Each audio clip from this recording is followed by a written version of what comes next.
Hey everyone, and welcome back to Sherlock Holmes Chapter One.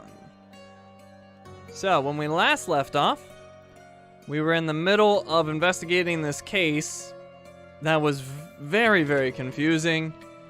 It didn't make much sense. This guy's beloved elephant had apparently killed him, mutilated him, and then run off into the forest. And then there was another bystander, which we haven't got much information on. They left a knife behind. It's kind of weird. There was his super weird daughter who still plays with dolls as an adult, which is in itself is not that weird, but she seemed a little, a little.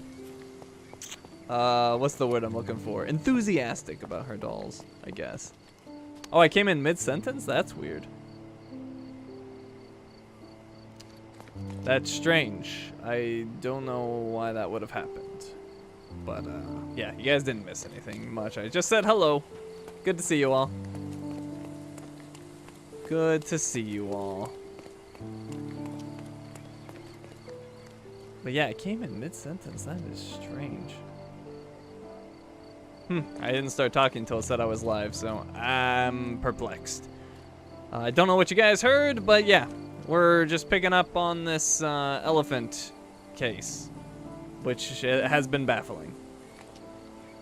There's always an ad at the beginning, so we don't hear your first couple sentences. Oh, really? I have no control over that, so that is strange. I'm also getting told right now that I'm getting no data to my stream,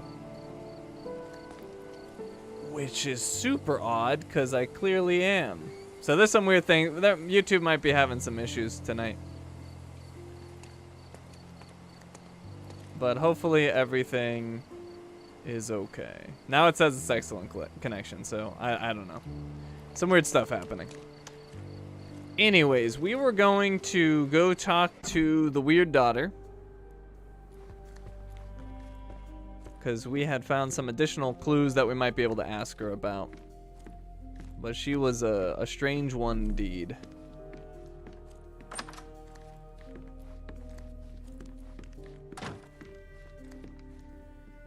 You have been coming in mid-sentence on a lot of the recent streams. Strange. Huh, I'll have to look into that. I have no idea. Because I don't start talking until it tells me I'm live. So that is odd. And when I've looked at videos, it seems fine. In fact, it's kind of the opposite, where I usually don't talk for like the first 4 or 5 seconds. So I don't know. I'm going to have to look into that.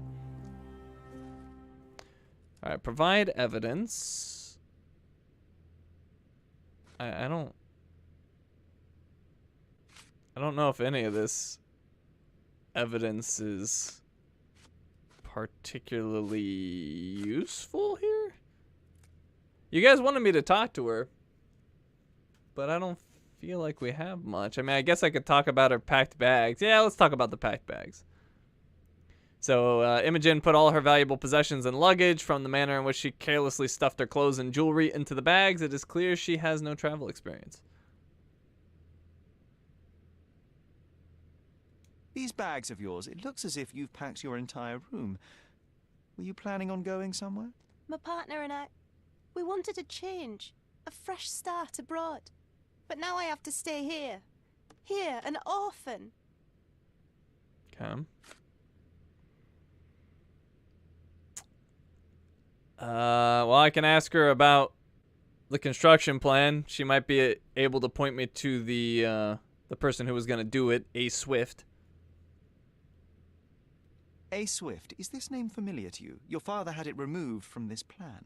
Oh, that's Arthur Swift. I've seen him a couple of times here. He works with my father in the old city, digging up something ancient. He is an archaeologist? That's the word, yes. But to be truthful, I really don't think Mr. Swift is fit to be one. I've just learnt a lot about archaeology from my favourite book series. Oh, they are page-turners. Inspirational, I'm sure, but would you happen to know where this Mr. Swift might be found? I don't, but perhaps you can find out somewhere. My father's work with him is all official. Lots of boring legal papers with signatures and stuff. Imogen clarified that Arthur Swift is the name of Mr. Gilden's business partner. They were working together on a project in the old city. She doesn't know anything else, but said that this partnership involved a lot of paperwork. Well, I would assume that that would have to be done at City Hall. So we might have a lead there. It wouldn't let you present evidence unless there's relevant evidence to present. I see. Well, I can ask her about the vial with so-called perfume. And, which part of the elephant is in here? It's quite pungent. Oh, that. It's elephant sweat. Father believed that it might replace traditional ambergris. Well, that's true entrepreneur spirit. You want me to ask her about that book, huh? All right. We can do that. Where is it? Oh, I don't have it. Oh, there it is. Bazookaology Trilogy. John has requested relocate the entire Bazookaology Trilogy by Wallace de Aram. I found the first book in Imogen's room. This humiliation of the written word is unfathomably rather popular. I suppose I can at least attempt to understand why. How can you read something like this? It's hard to swallow, and that's not due to the hard cover. You're hardly serious. Any library without Nabe and Laura is incomplete. If you can read, then these books are an absolute must. Love and adventure. They're about life. Oh, I wasn't aware that exploding pyramids were a part of daily life on Cordona. You haven't seen life, so you might try reading about it at least. Ooh, that was a sharp dig. Well, I will ask her about the photo. About this Paul guy. I found this. Who's this young lad next to you, your faithful knight? Paul. He's my pirate. He's not really a pirate. I just call him that. It probably sounds very silly. Your secret is safe in my hands. Does Paul work somewhere? What is his surname? His name is Paul Perks. He and his yacht Whirlpool are the champions of the Salacia Yacht Club. He sails there. I'll show you where it is on the map if you need to meet him. A yachting champion? Oh, well, that will be a first. I prefer dry land. And so does my suit. Well, he would certainly have a knife. Interesting, interesting. And she gave me the location. So that'll help. I don't think we need to ask her about anything else. Yeah. Okay, sounds good to me. Leave. I have to leave you for now. Hey, congrats on the job, Aaron. That's awesome. Glad to hear it worked out. Hey, I seen your walkthrough on The Surge. Did you do a walkthrough of The Surge 2? I did not. The games that I play are voted on by my Patreon supporters, and they did not vote for The Surge 2. I played something else instead. Oh, you want me to ask about everything? All right, well, I will. Let me look at the casebook first, though, because we got all sorts of stuff now. So let's see here. The packed bags. Imogen told me she had plans to leave with her partner. They wanted to start a new life abroad. Maybe Daddy wasn't so happy about that. Ivory Bass construction plan. Yep, that was about the paperwork. Maybe check in at City Hall on that. Vial with perfume. The vial contains the sweat of the elephant. It could have been worse. And the photo of Imogen. Paul Perks is a professional yachtsman who sails the whirlpool at Salacia Yacht Club in southern Grand Saray. And then the Mine Palace. Fatal battering, damage to the shed, and the partnership ended. I don't feel like this helps us at all. Alright, so I'll ask her about everything. What about... Well, there's not much left, but I guess I could ask her about the traces near the shed. Did you observe anyone else in the yard? Any of your servants, perhaps? Servants? Do you imagine that we would have any with Goliath? No one wishes to work in this house, even for double pay. I didn't see anyone else. Only my father and that diabolical beast. Okay. I guess I could ask her about the article. Elephant's life. I don't have any thoughts on this. Well then. What about your father? I don't have any thoughts on this. All right, fine. I'll just ask everything. What about your own testimony, huh? I'm afraid I can't add anything useful. That's what I suspected. Had Goliath been aggressive before? It's dangerous, but it was never aggressive near my father. My father would do anything for Goliath. All the elephant had to do was clap its ears. You envied him, the elephant, I mean? Our house is called the House of Ivory. I've heard some people refer to me as the Ivory Girl, and my room stinks of the animal, as if it's me who lives in a pen and not Goliath. It's not envy, Mr. Holmes. It's just incredibly difficult to live like this. She was jealous of the elephant. Trace is near the shed. Imogen didn't see anyone else at the crime scene. Animal suspect. Imogen considers Goliath dangerous, but he had never been aggressive with Theodore before.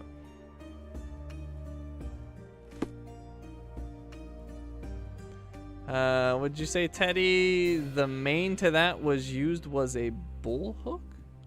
That was a confusing sentence. This tool was horrid and grievous, used to goad and prod the animal into compliance through a violent nature. Yeah, but he didn't actually use the tool as far as I could tell. Well, I guess he did, but it's odd because he... A commendable effort to barricade the windows. But, yeah, I guess he did try to use it, but it's just odd since he seemed to love the animal, so I don't know. Something's not adding up. No Chris tonight? I haven't seen him. Haven't seen him.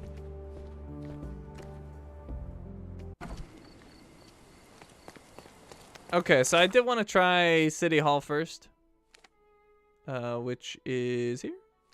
Yeah, let's try City Hall. We'll go through their archives, see if they've got any information.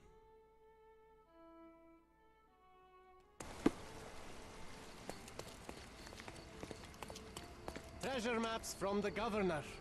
Find 8 and come back for more. Treasure maps? What is this? Treasure hunt. As part of the governor's commitment to increasing tourism on Cordona, the City Hall is excited to announce a treasure hunt event. The challenge consists of 3 stages, each consisting of 8 photographic clues to the locations of hidden treasure boxes. Once the participant has collected all 8, he or she must return and collect the clues for the next set of treasures. Interesting. We got a new case, Treasure Island Stage 1. Oh, wow. Well, let's put this on hold for right now. I want to finish the Gilded Cage, and then we'll do the treasure hunt. Treasure maps from the governor. Find 8 and come back for more. What's my opinion on this game? I think I had an amazing start. Now it's kind of slowed down a little bit. I think the open world so far feels more like a gimmick. In some of the cases, I feel like they don't give you enough evidence and just have you sort of fumble around to try to figure it out. Mainly just the one I'm working on right now. But all in all, it's been a good game. I've enjoyed it. But it's definitely has not lived up to the high bar it's set at the very beginning so far. So hopefully it picks back up again and gets back to that level, in which case I would call it great. But it's slowed down a little bit.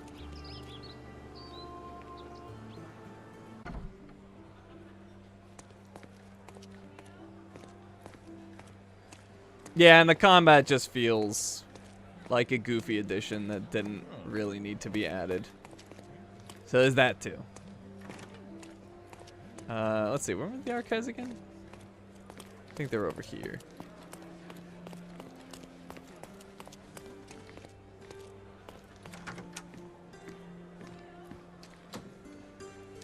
That was the second part to a 2-post tape. Oh, I missed the first part then. Let's see, I need to go over here. Alright, so... Oh, go away. Oh, it's got all this treasure stuff in the way. It's not what I want. Huh, does none of the evidence work for this? I guess not. Alright, well, my idea to come here, apparently useless. Hey, there's Chris. How's it going, man? Good to see you. Oh, actually, maybe if I pinned it here. Let's see. Maybe it's just particular about when and how I pin it. So I want to pin this, and then maybe it'll let me look. It's very particular in how you pin stuff sometimes. Yep, now it lets me look. Okay, so construction plan for the Ivory Bass. The name Ace Swift was listed as a partner but has been crossed out. All right, so subjects would be businesses. Might technically be citizen, but we're gonna go with businesses. Period is current, which doesn't work. Let's see, we would want either occupation or legal documents. I'm gonna say occupation. And then the district is, it's Grand Surrey, right? I think it's Grand Surrey. Alright, so let's see if this picks up anything. Nothing. Alright, let me make sure that's actually Grand Surrey. Yep, it is Grand Surrey. I'll try one more search, but this might not be something that'll work. Whoop.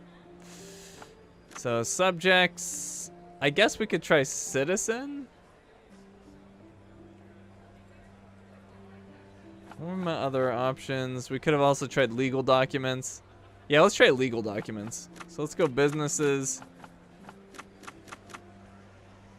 Legal documents. Grand Surrey.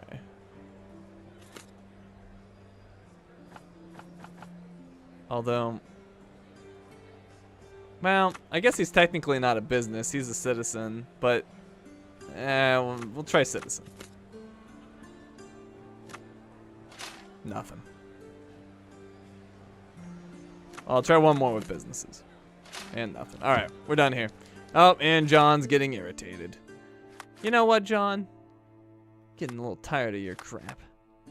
There are far more interesting activities than digging through the archives. We would be drinking, or we could be drinking or exploring, but who listens to me?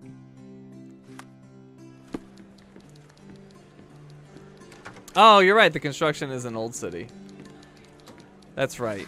You are correct. So yeah, let's try businesses. I still don't know if it's occupation or legal documents. We'll try occupation first. Old city. No. Legal documents? Hey, there we go. Good call, Seagirl. Registration of Gildan and Swift Ltd. Notice of registration. By authority of the government of Cordona, this deed registers the creation of Gildan and Swift Ltd. On this, the 21st day of June, 1877. Theodore Gildan is the sole proprietor and founder of the above enterprise, and shall provide finances and the land known as the Roman outskirts. Arthur Swift is a founding partner and shall provide finances and his services as archaeologist. The primary purpose of this enterprise is to perform archaeological research in the ruins located at the intersection of Bazaar Road and Arnott Street, beyond the fortification walls in Old City, Cordona. The sole proprietor, undersigned, hereby agrees to fund archaeological research in exchange for ownership of any uncovered items of historical value. The founding partner, undersigned, hereby waives all finder's rights and ownership of items uncovered in the archaeological dig in exchange for the exclusive right to publication of all academic findings thereof. Signed, Mr. Theodore Gildan and Mr. Arthur Swift. With your love for archives, you would have made the perfect bureaucrat. Okay, so John's got another one. I love a speedy archive search. You were just complaining about it. Did they implement a new organization system? I've just realized I do not care. Never mind, he's just being a punk.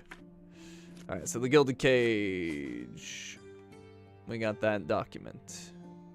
Alright, so Gildan wanted the spoils, whatever was found, and Swift wanted to have ownership for writing about the stuff.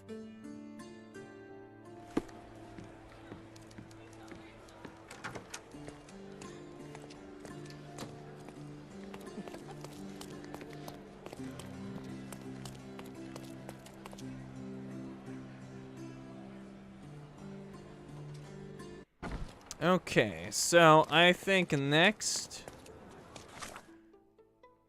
maybe next we go to the Yacht Club, which was down here, I think? Yeah. We'll go to the Yacht Club, and while we're there, I want to swing by that art trader and see if I can pick up that family portrait that's missing. So let's go to Southern Grand Surrey.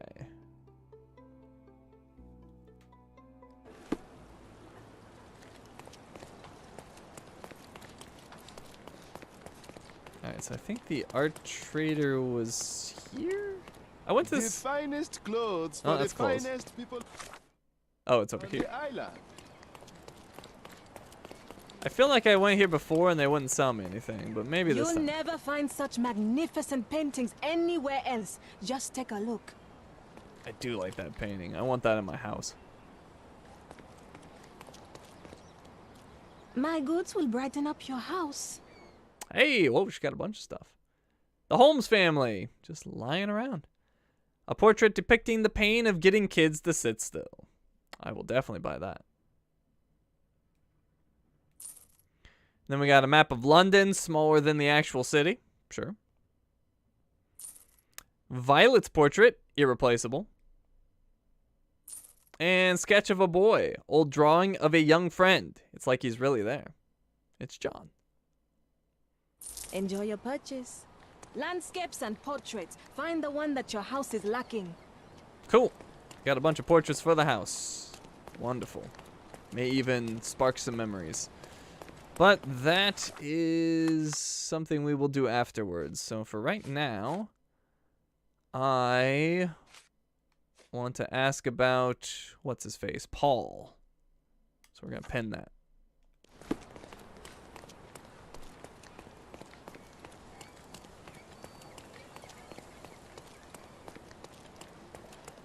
Okay, so this is the Yacht Club. Let me ask this dude.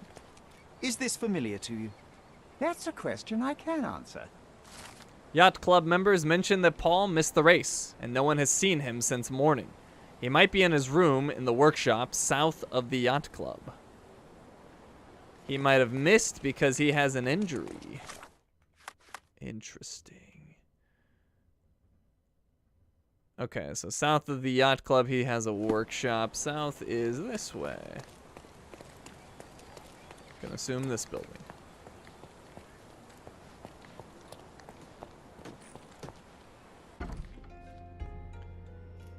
Yacht Club workshop. Just jumped in my case book. I found the place where Paul Perks works.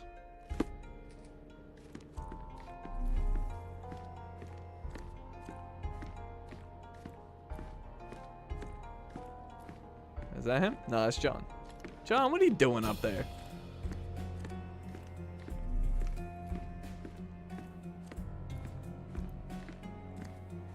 Okay. Doesn't seem to be any evidence here, and there's no Paul.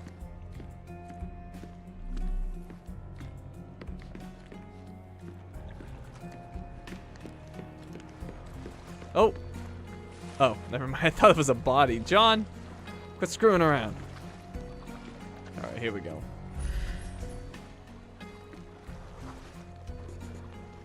The champion's whirlpool cools bread and butter. Okay. Oh, what's all this?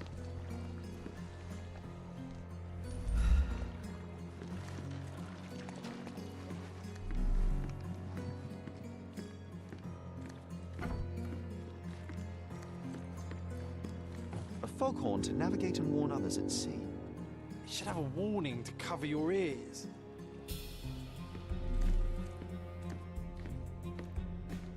We can become pirates and show them what should be stored in here.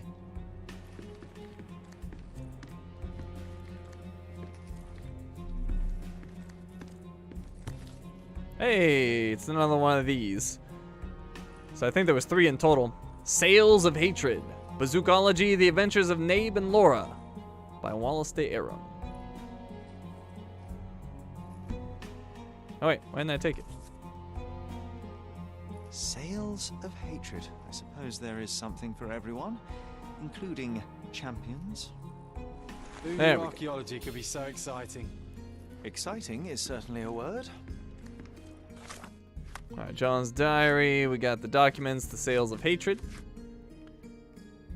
Wallace de Aram continues his experimental trilogy with an innovative second part concerning the most crucial couple in the history of archaeology, Nabe and Laura. They have achieved success, although their victory comes at a cost. Dr. Madbone's true identity has forced Nabe to question his life and that of everyone around him, even Laura. His greatest enemy is his father. His greatest friend might be a monster. In this second installment, readers will learn more about the scientific past of both characters, how they survived for so long in the heart of the desert, and if archaeology can resurrect the dead. For after all, Dr. Madbone was only a pawn in the game of the larger threat, Sir Dread. Captivating names. I found the second book in Paul's possession. They should be ashamed to have it. I love how worked up Sherlock gets about this series.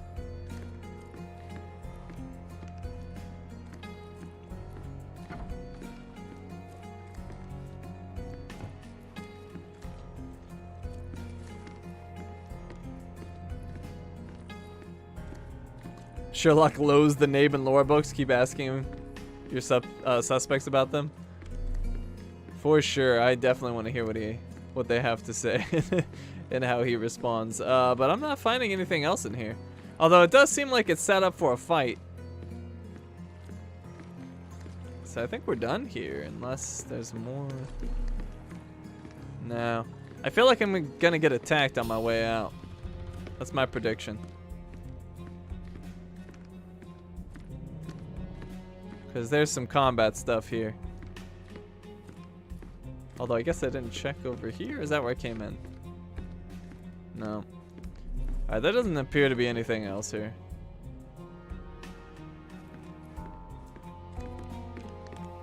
So maybe leave?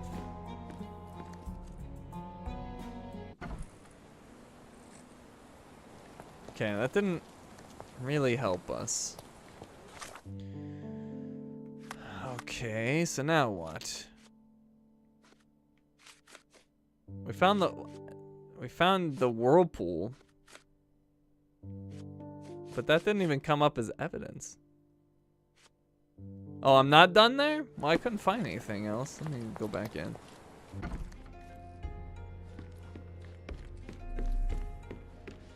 I don't know what significance the name of the boat has. I thought that would pop up as evidence, but it has not. I am curious about this yellow paint or whatever, but I can't do anything with it.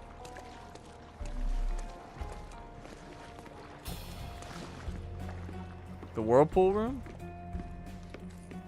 Oh. I missed this. No, I can't go in there. Oh, I can look through the window. Bloodied bandages. Has someone been hurt? Yes, he has. Where would a champion hide a key? Alright, here we go. In the room with a whirlpool plaque, I noticed a bloodied bandage. I'll pen that. And here we go. Often used and full of nails. But apparently I can't do anything, so maybe there's something else.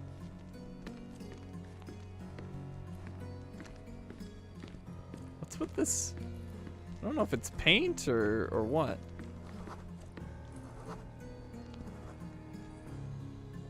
That has some blood on it.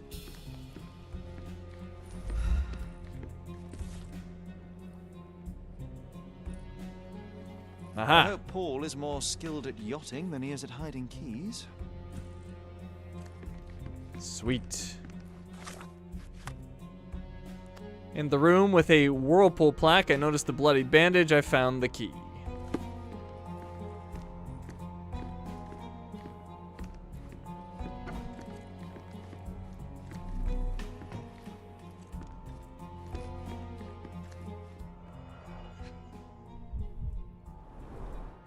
To earn big, you have to spend big.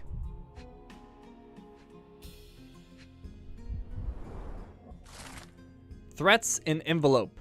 You gormless gilly wetfoot. You think you can leech off my family, steal my money, exploit my daughter? This ends today. Your career is over. I shall give you one final warning. If you refuse to cooperate, you'll find yourself in deep water. Gilden. Mr. Gilden wasn't afraid to get his hands dirty. Interesting. Very interesting. Salacia Bookmakers Tournament Race. Whirlpool to win. Total stake 100. Total winnings 600. So he bet on himself? Additional earnings to sweeten the victory. Yeah, he bet on himself. An interesting place for a message to a champion. Oh, what did that say? Well, hopefully I can read it in the evidence. Old betting slips. Paul always bets on Whirlpool. One victory after another. Or maybe he doesn't drive Whirlpool. Well, I assume he does. This is his room. Alright, so casebook. Threats in envelope. That's not what I was looking at. Suspicious note. Here we go. You do not get to back out of your deal. You do not get to leave on a whim. We need you to get us fresh leaves for our tea party. If you have any questions, the boys will be keeping an eye on you at the race. Fresh leaves for our tea party. That is suspicious. Alright, so we learned some interesting information. Gilden and his daughter's boyfriend or whatever, not too happy with each other. Which would explain why he was there and got hit, which he clearly did because he was bleeding here. And he missed his race, apparently. And then the Mine Palace, Gilded Cage. Damage to the shed, and Theodore threatened Paul. I'm gonna put those together. And it doesn't like those. Okay. I can't seem to unlock it. There we go. Okay, well. Let me guess. That's it for that. Go back to the storage with the suspicious note pen? Are you talking about in the house?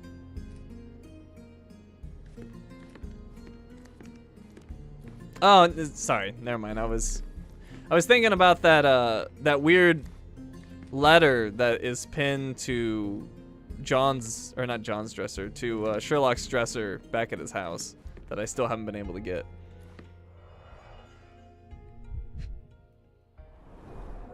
An expensive set of tools for woodwork. An amateur wouldn't know how to use these.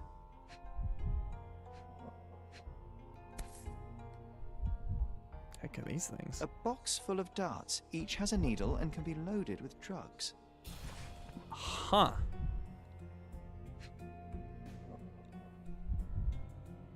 Maybe for the elephant? That's really weird.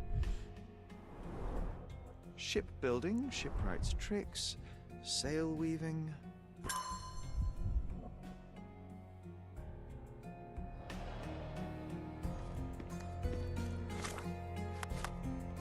Okay, Paul's box of darts. The Whirlpool room had a box full of darts in an excellent state. I mean, why else would he need darts if not to tranquilize an elephant? Too ordinary a room for a champion. There's no incentive to put in any effort. Did I try partnership ended and the threat? No, because the partnership person is completely separate from the boyfriend. It's an entirely different person.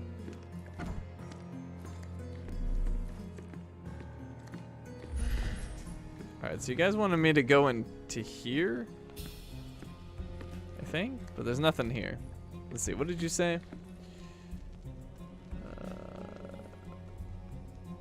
Check the window, check the sign with all the names. Go back to the storage with... Oh, I see. Yeah, you were just... Oh, no, you were right.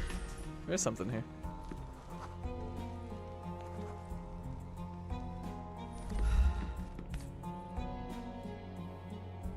Undeniably psychotropes. Not for toothache, I think.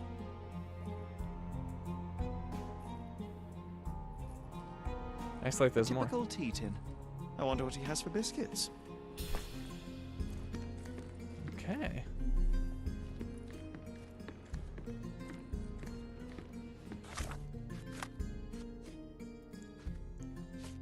Okay, so I found psychotropics smuggled in a tea caddy hidden inside the workshop storage room. And Yacht Club workshop, the storage room held evidence that Paul was involved in organized crime, smuggling psychotropics on the yacht. So I guess it doesn't have to do with the elephant at all, maybe? Oi! Hands off my possessions before you lose your fingers. Are you illiterate? The rules are written everywhere.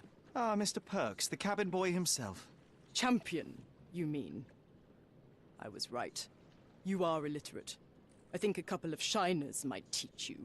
One last chance. Who are you? Yeah, let's enrage him. I am Imogen's friend. I'm Sherlock Holmes, a friend of our mutual acquaintance, Miss Imogen.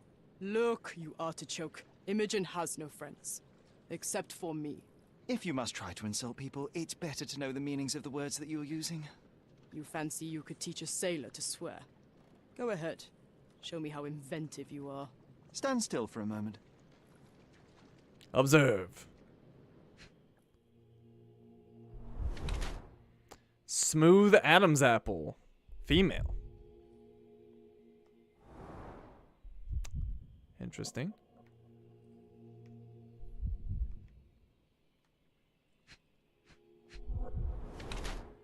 Bandaged arm, payback or accident.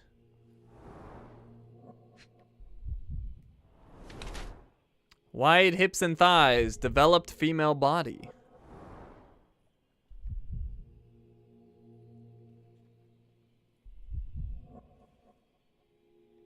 Oh, here we go. Hit something hard, swollen elbow. Paul Perks is a woman who disguises herself as a man to achieve a higher social position. She uses the privileges of men to pursue her personal goals. She puts all of her effort into sport, even though it comes with the occasional accident on the open sea. Bruises and an injured arm are badges of honor in this dangerous sport. She is a fearless yachtswoman and will not give it up, even when it costs her. And yet, that is a man's prerogative. I see no reason to disclose to anyone otherwise. Or professional smuggler. Paul Perks is a woman who disguises herself as a man to achieve a higher social position. She uses the privileges of men to pursue her personal goals. She uses her career in yachting as cover to smuggle goods for various gangs on Cordona. Her injured arm reflects the dangerous nature of her life. Despite her fearless exterior, she is frequently in trouble due to her connections with the criminal underworld. And yet, she has earned a place in that world as Paul. I see no reason to disclose to anyone otherwise. I'm thinking professional smuggler.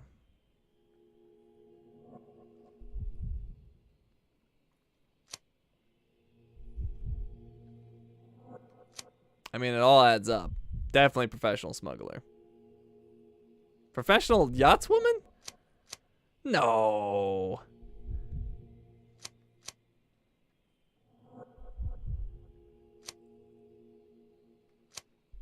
Why do you guys think yacht woman?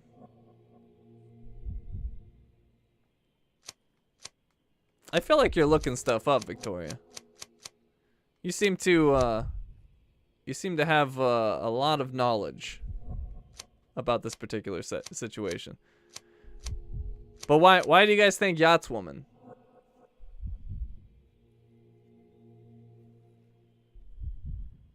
Well, stop looking stuff up. You're ruining it.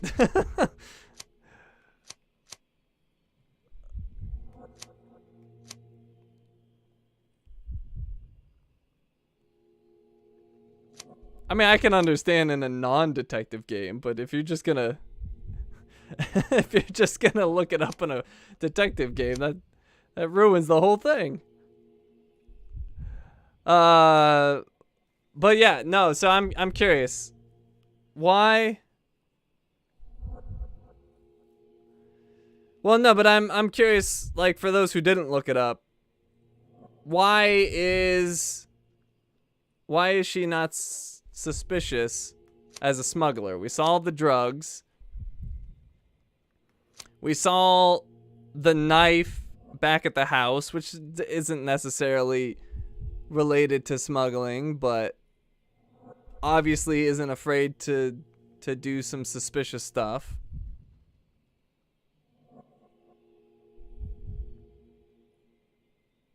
Did this guy scream smuggler to me?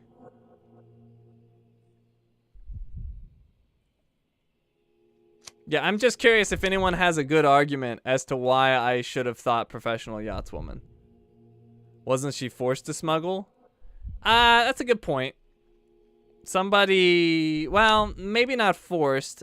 I hate that they don't let you look at the evidence again here. Like, that's really lame. But you are right. Somebody was threatening.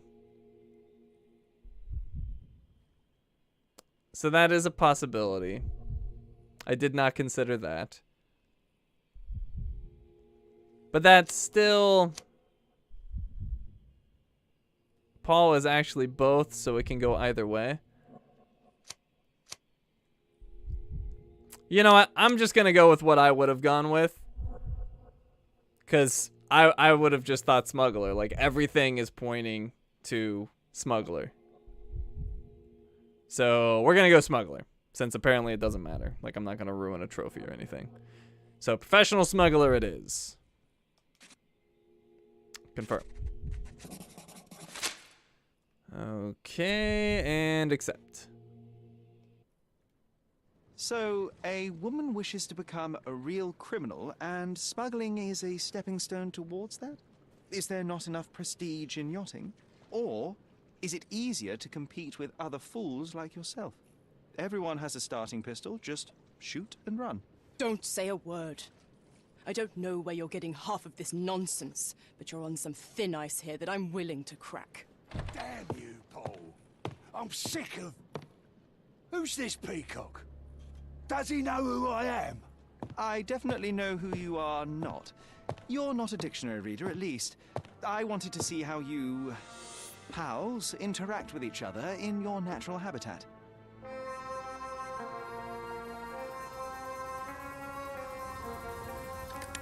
But I'm afraid I have to interfere.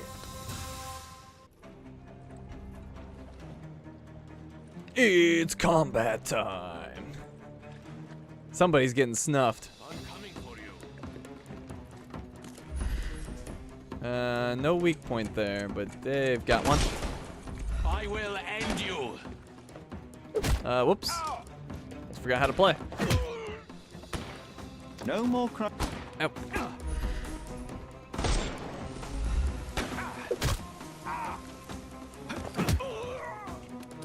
Combat, of Too course. simple. Get that hat off.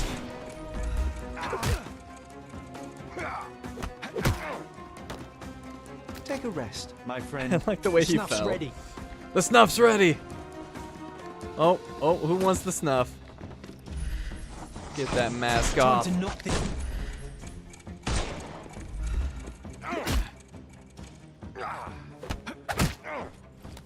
No more crime for you. Give him the pepper snuff. Oh, I always forget to reload. Oh, look at that dodge roll. He's all yours now. Snuff. Go for it. Oh, I hit the wrong button. I'm dumb. I'm coming. Alright, well, I wasted my snuff. Let me reload while I got a chance.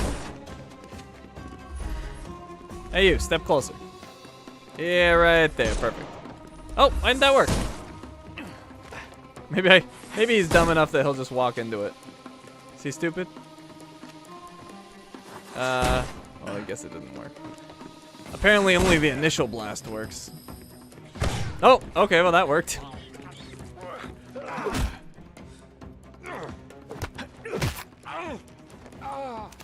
Don't bother moving. You've lost. Oh, there's more.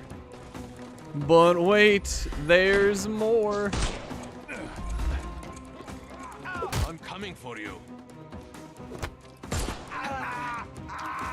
Don't. The snuff. I'm coming. Too simple. Give him the pepper snap. Oh, whoa, what the? Am I getting meleeed? What's... No? Okay. I was just randomly Time to getting knock hit this with guy something.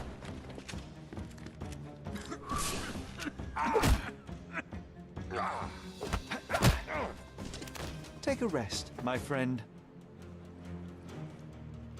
Everybody arrested. And there's no reward for risking our lives. Paul's explanation will suffice.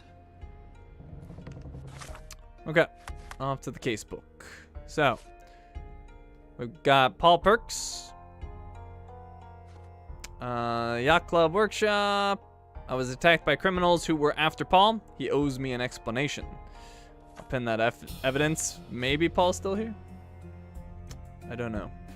And then the Mind Palace, Gilded Cage. So, Paul has a fresh bruise. Damage to the shed and bruise. Boom. Reveal that. Paul may have fallen on the shed. Paul's elbow injury may have been sustained by falling on Theodore Gilden's shed. Okay. And Theodore threatened Paul. The partnership ended. None of that makes sense to me. I guess we could put fatal battering and damage to the shed together potentially, but no.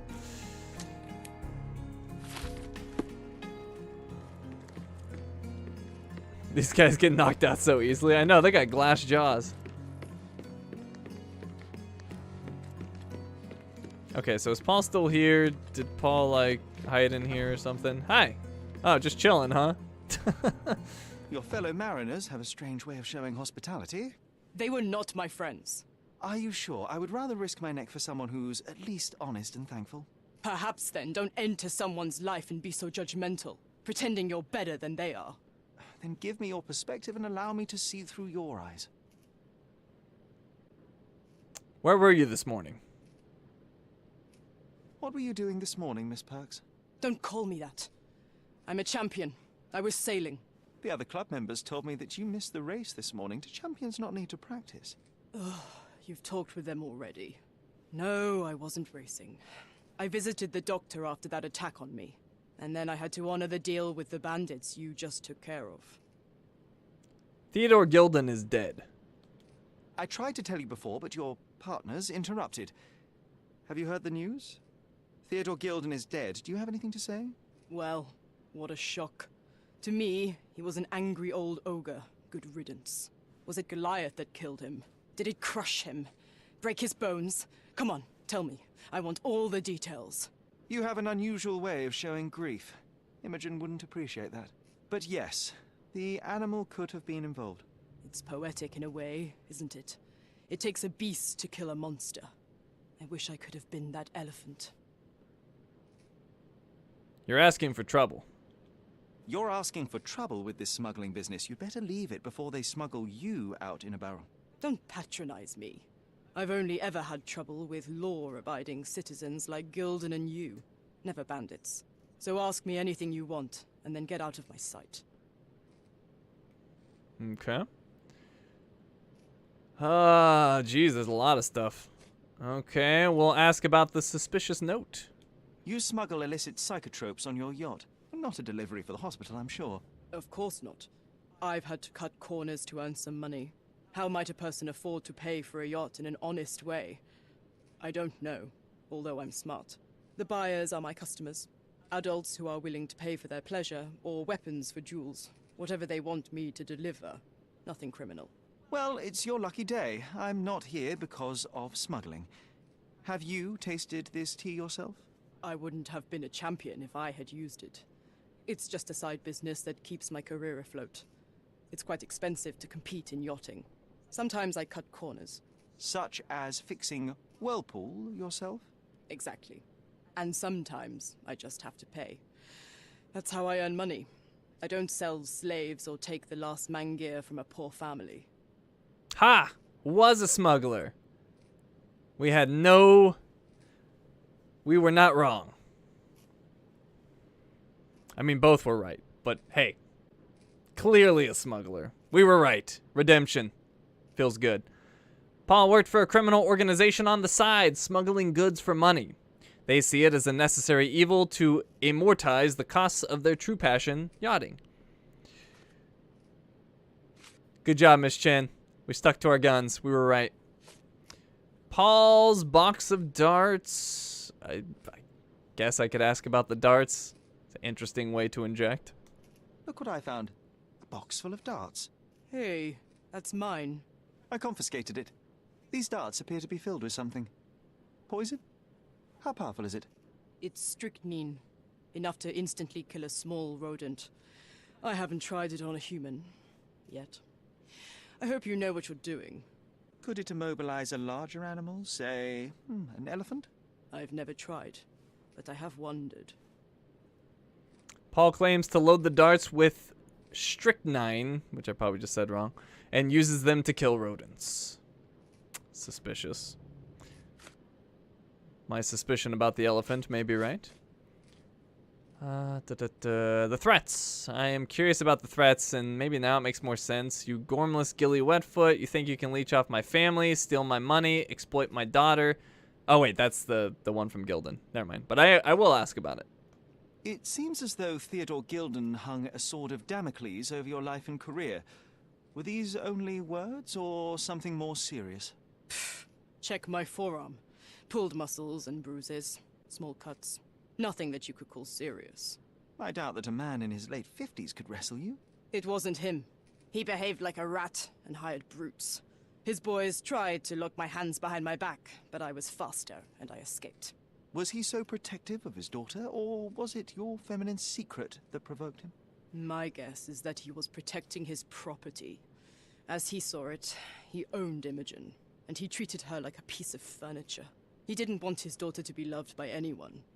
What's more painful is that Theodore didn't allow me to love his daughter. Typical. I'm not sure that your relationship with Imogen could be described as typical. Are you afraid of a woman in trousers? Now that's typical of men.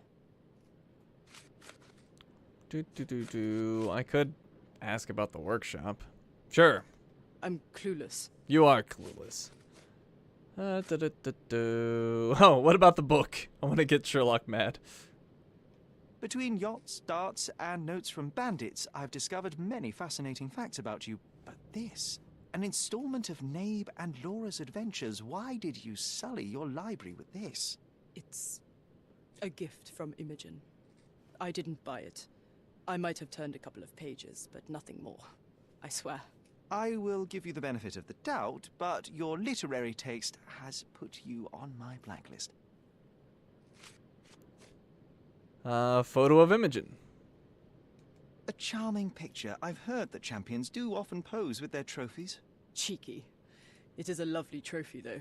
I'm sure you will agree. What is it that you like most about her? Her naivety? Her father's money? A somewhat difficult choice. Especially now that her father is out of the equation.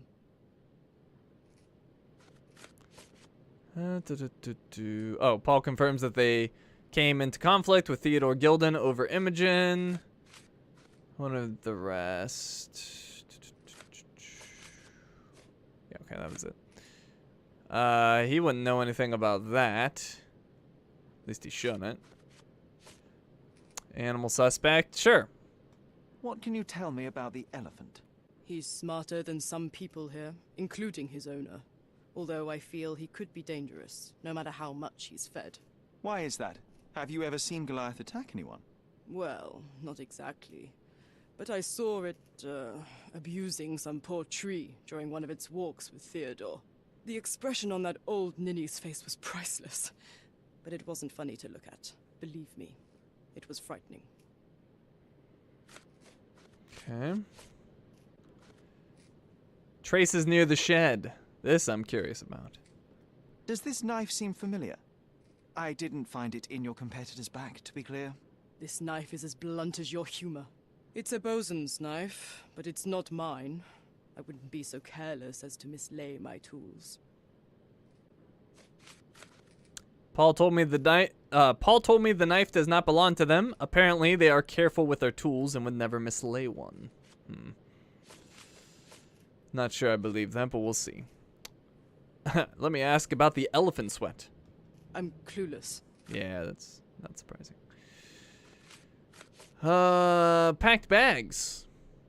Imogen doesn't strike me as an industrious young lady, so I find it strange that she was busy packing up all her belongings when Mr. Gilden died. That's some favorable wind in your sails, isn't it? Is it so suspicious that a couple might embark on a trip? I wanted to thank her, so we planned to go traveling. A Theodore-free place, without elephants. The timing of it is suspicious, however. Your lady friend becomes an orphan and heir, and there's a planned trip directly afterwards. An improvised romantic dinner will never please a spoiled girl.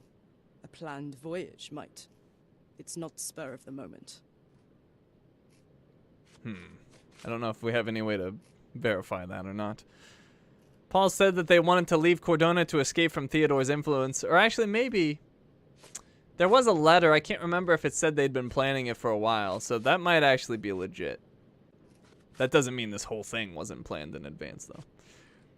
So that's not necessarily getting Paul off the hook. Imogen's testimony. I'm clueless. Okay. Wouldn't know anything about the newspaper thing. I'll ask about Chaos Unfolded. I'm clueless. All right. Well, since I'm here, I'll just ask about the clueless. others, but I don't suspect they know anything. A. Swift. Are you familiar with this name? The gentleman had business with Mr. Gilden. Likely just another strange and wrinkled fellow like old Gilden was. Perhaps this Swift person has a rhino, and they wanted to see which pet was stronger. In other words, I don't know who he is, but I bet he's crazy like Theodore. I doubt that Cordona has ever boasted a battle arena for that size of mammal. You have an interesting imagination. Okay. We asked everything. So, lots of new stuff here. Suspicious note. We saw that. Paul's box of darts. Yep. Threats and envelope. Animal suspect. Paul is not surprised that Goliath killed Theodore and mentioned that it is mating season. Paul seems cold and stubborn, but was ultimately cooperative. Knife doesn't belong to Paul. Paul said they wanted to leave Cordona to escape from Theodore's influence. I believe that was confirmed somewhere. Wasn't there a note somewhere? Maybe not. Did I make that up? I might have. Okay. Anyways, we have a new Mind Palace clue. A gilded cage. Theodore attacked Paul. Oh, right. Okay. Well, obviously Theodore threatened Paul, and Theodore. Oh, I didn't unlock that. No. Unlock. Nope. Don't go away. Okay, here we go. So, Theodore threatened Paul, and Theodore attacked Paul. Theodore attempted to destroy Paul. Theodore Gilden was highly motivated to destroy Paul's career and well-being, even going so far as to hire criminals. Okay. And that's all that we can do there. So, we need more information about Swift. So obviously the two primary suspects are Paul and the Swift guy. But we don't know anything about Swift.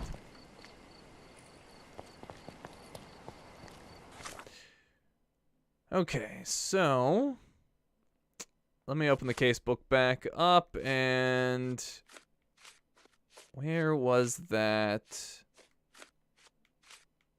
Here we go, the registration. So it said where it was. It's at the intersection of Bazaar Road and Arnott Street in Old City. Bazaar Road and Arnott Street.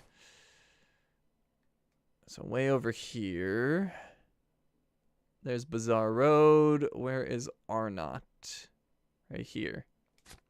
Oh, wrong button. Nope. Don't go away. How do I delete that? Delete. Okay.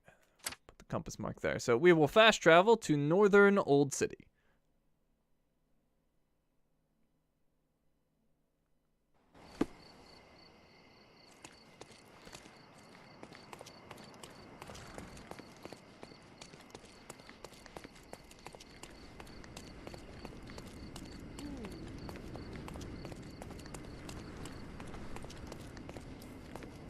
Oh, and I should probably pin relevant evidence. I guess we'll pin the registration. I don't have anything else to work on. Or work off of. Oh, we found a clothing trader. I remember the monument. Cordona's legendary pirate, the Robin Hood of the place. Do you recall it, John? I do. I wonder if... What is that? Oh, we got a new case. The hand-me-down. The Silver Hand Monument. Alright, let's do this really quick. I'm up for a distraction. The Silver Hand Monument. The monument of the local pirate legend Kareem of the Silver Hand rises at the crossing of Arnott Street and Scarlet Street in Old City. I will go ahead and pin that. And I'm not picking anything up. Alright, hold on. Let me inspect this. Karim of the Silver Hand, the pirate with a golden heart. I told you I remembered him. Hey, Sherlock, I'm up here. Guess what I found? A riddle, and it's about a treasure. Listen to this. What? John, you've surpassed yourself. The Silver Hand Riddles. On the top of the monument was carved the first in a chain of riddles, which, as John suggests, leads to the Silver Hand's lost treasure. The first riddle: a hand with treasure, a quest so sweet. Stand where Uris Road and Crooked Street meet. A few steps toward the mosque, left at the first stairs. And find the courtyard a wishing well shares. Okay, Uris Road and Crooked Street. Step toward the mosque, left at the first stairs. Come on, Sherry. This is just like the old days. Sherlock and John on a pirate's treasure adventure. I was just thinking the same thing, surprise. If John is an imaginary friend, it's impressive that he can see things outside Sherlock's line of sight. Yeah, that was a little silly. John has climbed up on the memorial, found a rhymed riddle at the top, and encouraged me to solve it. Okay, well, I guess we'll pen this. So, Uris Road and Crooked Street, hopefully nearby.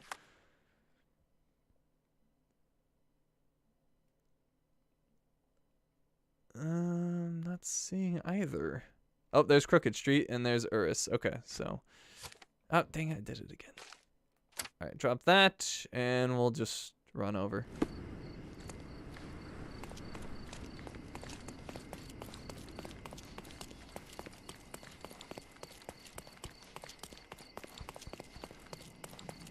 Fun fact, Karam means charitable. I did not know that. That is a fun fact. Thank you, Snapple Zagnaboot.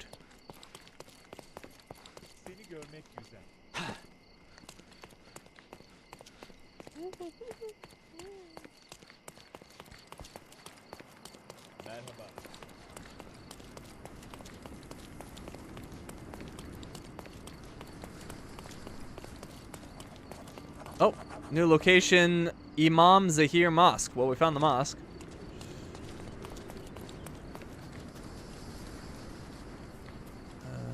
This way? Wait, what was that?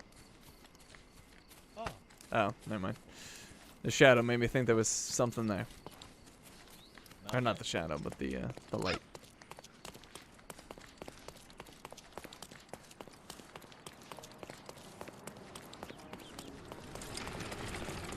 And we got a fast travel point here. Imam Zahir Mosque.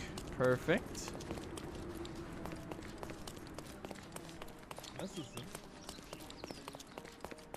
Okay. We've arrived. Said go towards the mosque. Left at the stairs. And then a courtyard where there's a wishing well. Here we go. Easy.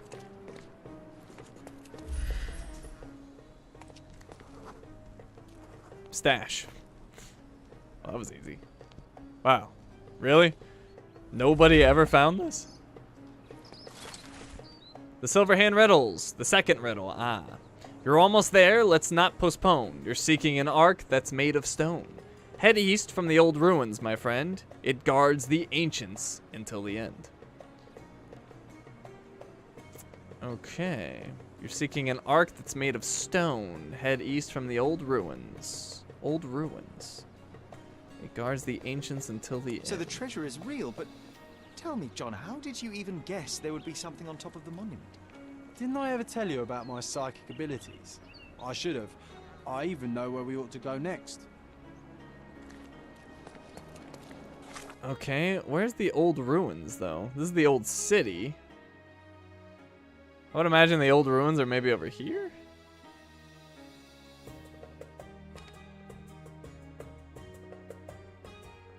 I don't know. We need to know where the old ruins are. And that seems as good as any.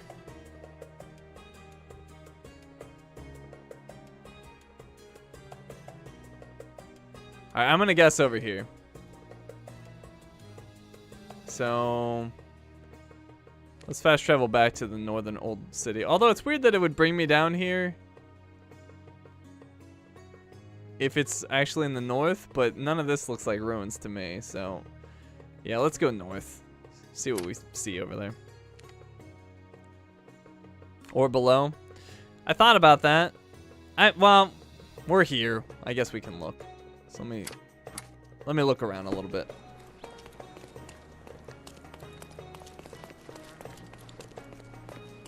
The old ruins might not be marked on your map until you stumble across them the first time. Yeah. I'm just assuming they're that north position, but perhaps I shouldn't assume.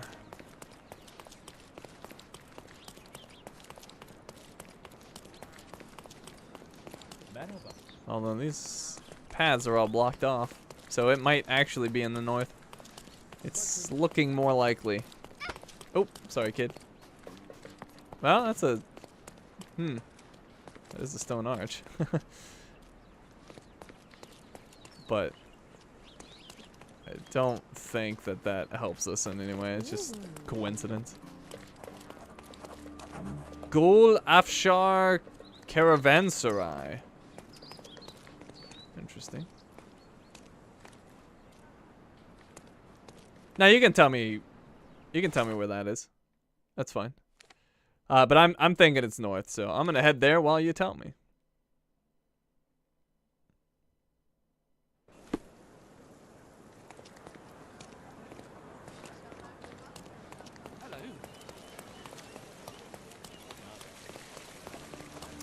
We are at Galenest. I don't even know how to pronounce that. We're at a place. It starts with G. The old ruins are in Grand Saray, in the southeast by the coast. Oh, wow. We were way off.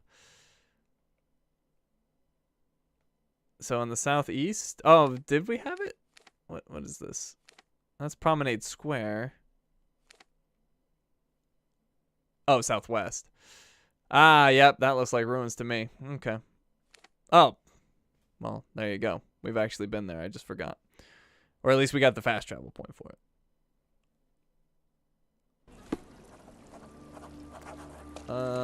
New location, old ruins. Actually, I don't think we'd been here. Especially since we just got the location unlocked. But maybe we passed just close enough to the fast travel point that it gave it to us. You Americans can't pronounce that letter.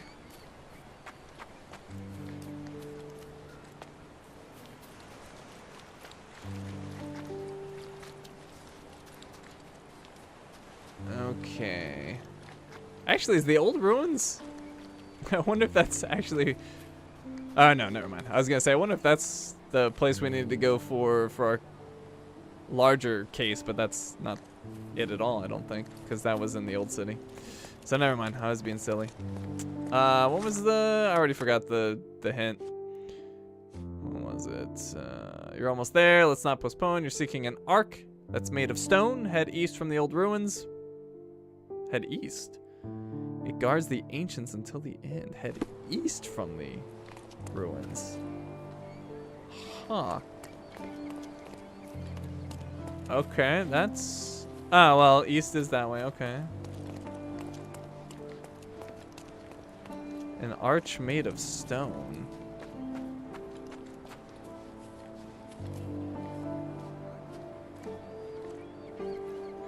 I don't see any arches. I mean, that's very slightly could be considered an arch, but not really. I assume they mean like a legit arch. So east would take us over the hill.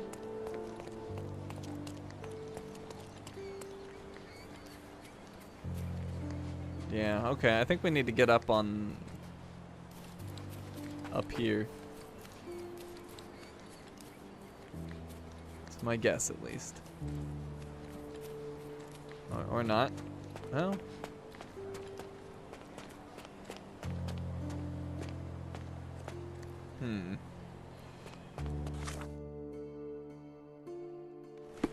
Wow, east would be the road. Even though if you want to go true oh, did I just get myself stuck? I totally got myself stuck. Sherlock, you're supposed to be smart, but you got stuck. There we go. Alright, well, anyways. True east would be that way, but the road will snake around, so maybe we'll find an arch if we head this way.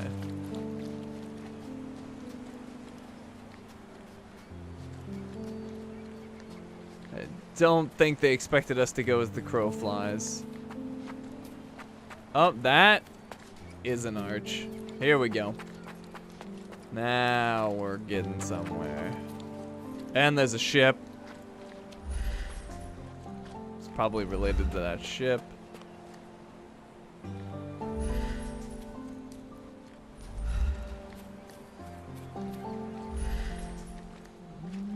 Oh. Hello, John. Did you find something? Ah, there we go. Far over the misty water cold.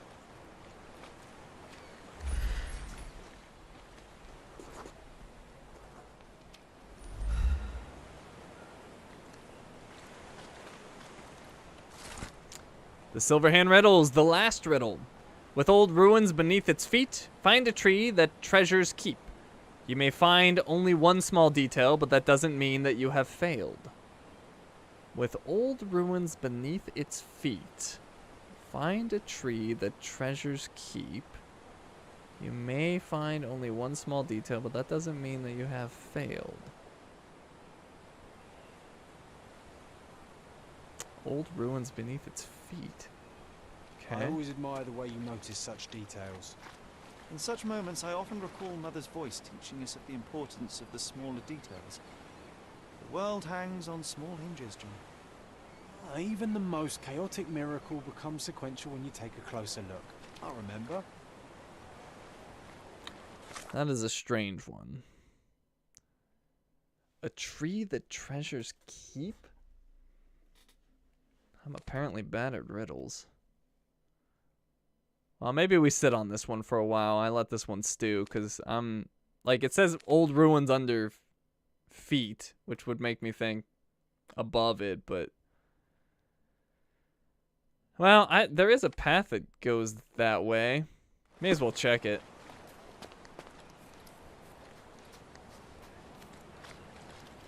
May as well check it, but I don't feel confident in that.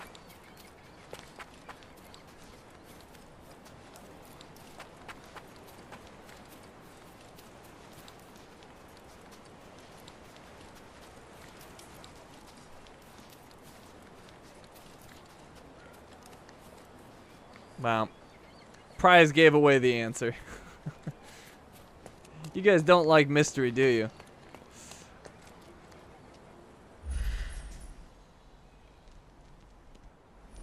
Stand in the middle of the old ruins and look for a prominent tree. Well, the only tree I'm seeing that's prominent is either that one up there or that one.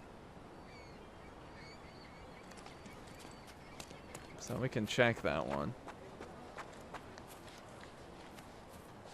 Although I don't think I can climb up there. There's a tree right there, actually. Maybe this one. It's kind of a prominent tree.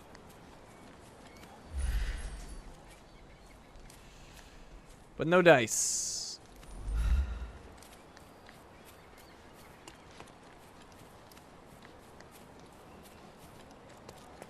Yeah, that tree up there. Maybe? I don't know. I don't like this riddle.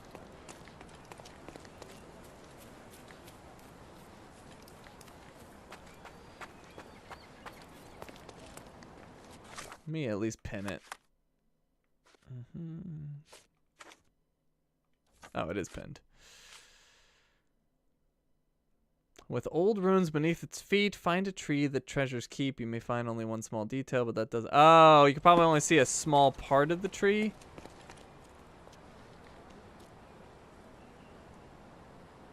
I don't know how much that helps us, though.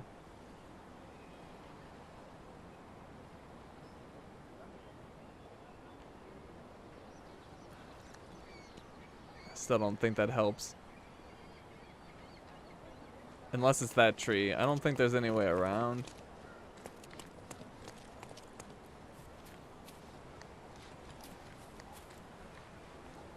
There's trees up there. I don't know. I don't think there's any way to get over there. That tree's my best guess. But I'm not confident about it. Hello, what's this?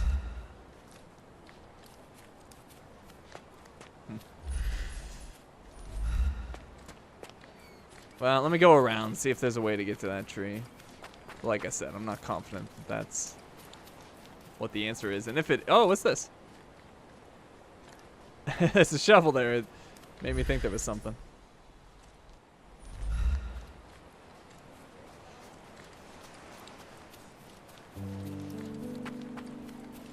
So yeah, is there a way to get to that tree from over here? Well, maybe. Oh, well, there we go. Is that the same tree? Yeah, I think it is.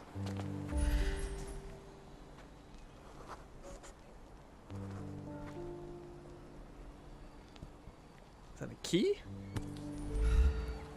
Oh, it's a magnifying glass. Wait, what? Is this Mother's magnifying glass? How did it end up here? What happened? Sherry, you really need to learn to let miracles happen. The whole world is one big, unresolved, chaotic miracle. But they will become sequential if you take a closer look.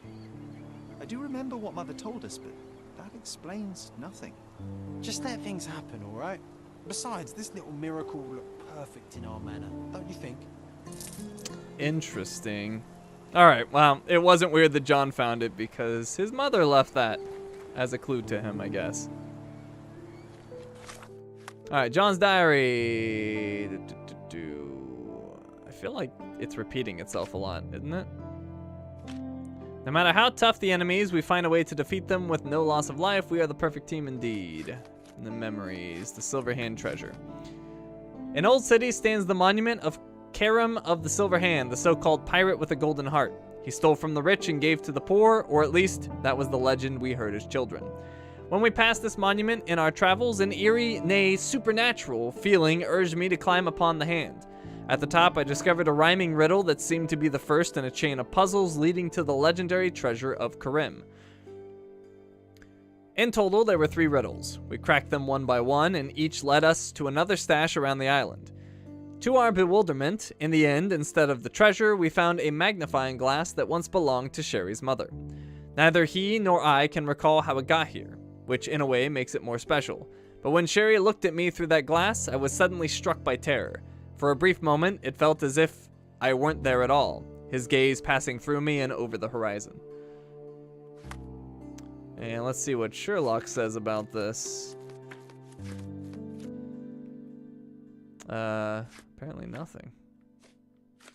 Oh, there we go. Violet Holmes's magnifying glass. Instead of the Silver Hand treasure, we found something of greater value, my mother's magnifying glass. It makes me think of something that she once taught me, about how the world consists of little things to be examined, and how the most chaotic miracle becomes sequential when you take a closer look. But who hid this glass? Could it have been us, and we simply forgot about it? Or could it be somebody's idea of a joke? Well, John says that I need to allow miracles to happen, so perhaps this particular one should stay unresolved. Anyway, it's a beautiful gift from fate that will find its perfect place back at the manor.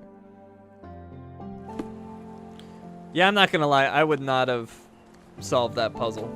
So, I don't think I mean, maybe, but I didn't think that it would send us back to the old ruins, so I just immediately wrote that off as a possibility. So, You know, maybe if I had exhausted other things, I would have come back to it and been like, oh, yeah, that might have been it. But I don't know. I think that one might have gone under the radar for me. All right. Anyways, let's get back to a gilded cage. So we want to pin, where is it? The registration of Gildan and Swift. Okay, so we are heading back. Oh, right. What was it? It was Arnott and Bazaar, right? So let's drop that down.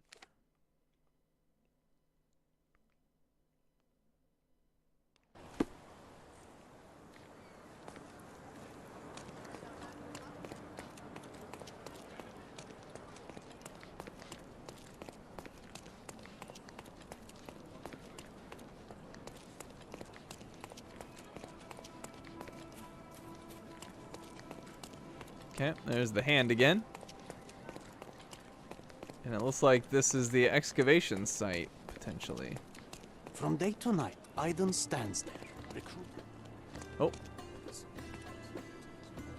Oh, I missed that whole sentence. Hold on, let me see if I can reinitiate it.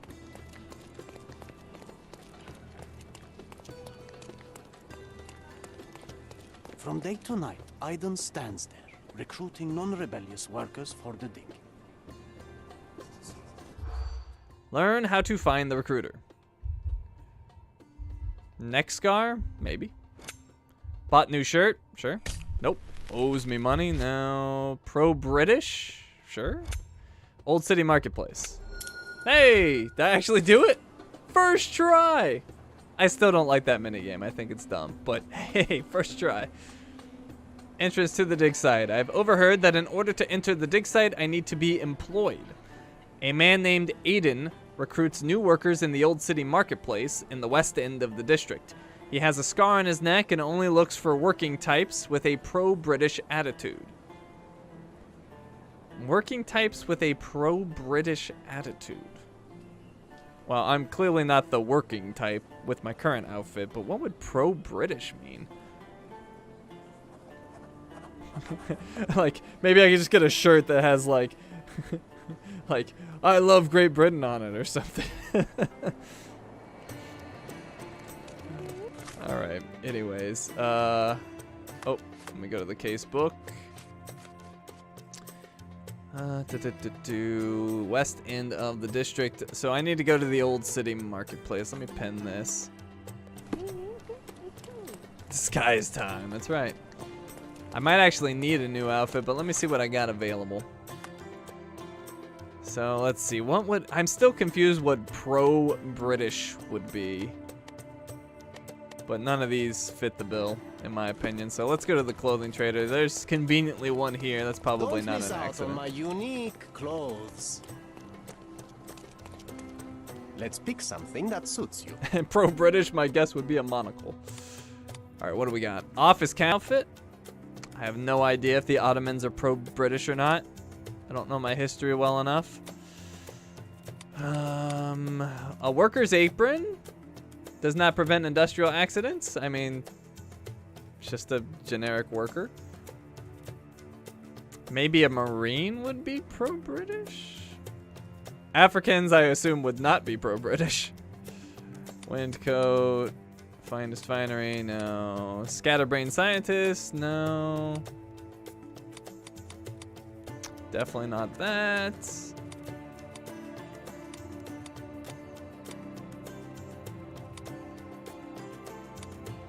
Yeah, I don't. The pro-British thing is throwing me off. So maybe we just try a worker's apron. Why don't we buy this and give it a shot? Pro-British, no flag, no country. Alright, well, generic worker's apron should fit the bill. So, a good choice. Let's a good choice indeed. See if this will do the trick. Maybe we get some other stuff. My hair seems a little too nice. Maybe we go Deerstalker cap? Sure. Why not? Alright, that seems good enough to me. I'm ready to work. So I need the Western Marketplace. There's the... Maybe it means this? The Old City Market? Let's try that. I'm looking for a dude with a neck scar. Yeah, I need like a... I need a British flag. What's it called again? It has a name, and it's evading me at the moment. They refer to their flag with a name. Union Jack, thank you. The Union Jack.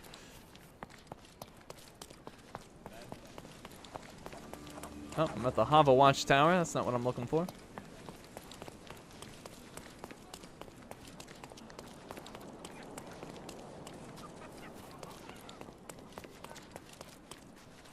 Nope. Sorry, I'm just kicking kids left and right. I'm a horrible person.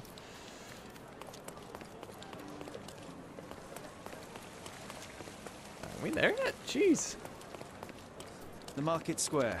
Beating heart of the old city. I wonder if they still sell that heavenly Turkish delight around the corner. Do you know anything about this? No, Oh. I haven't heard about that. I'm trying to talk to John. Oh, I guess I can't. Oh, sorry, sorry. Old City Market. Hey, it's fast travel point. Good. All right, next scar, next scar. I guess I could just concentrate.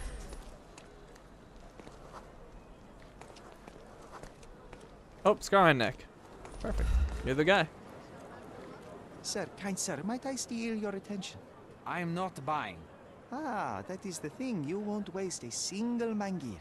I am a digger, you see, and I have heard of a dig site so deep it clogs your ears. I want to be there.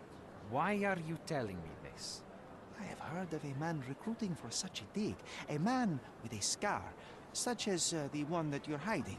And your boots are dirty with the deep clay I am so familiar with. Oh, I hope it wasn't too rude of me to point that out. You have a good eye. And you just want to dig? Dig deep and that's it? What's the catch? Are you in desperate need of money? Oh, there is no catch, sir. I won't even ask for advance pay.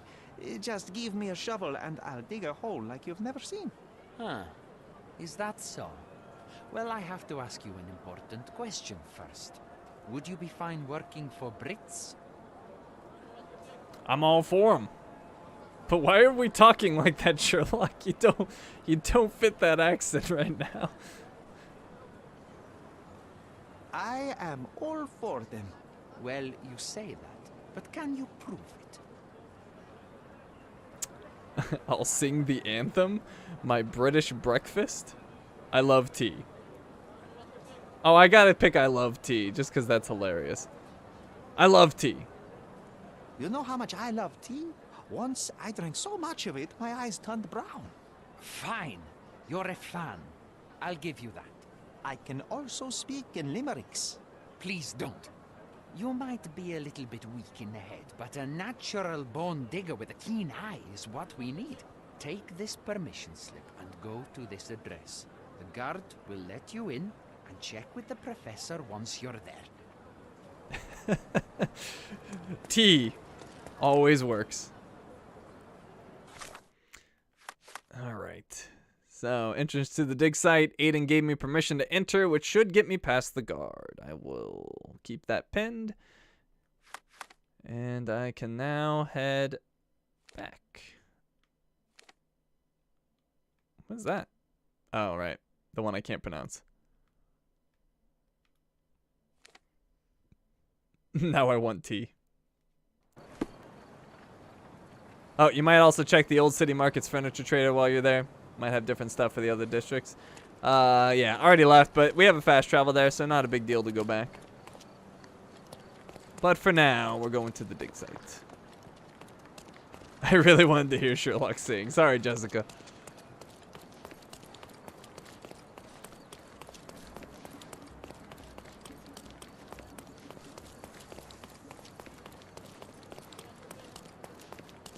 Didn't tea come from the India region? Probably.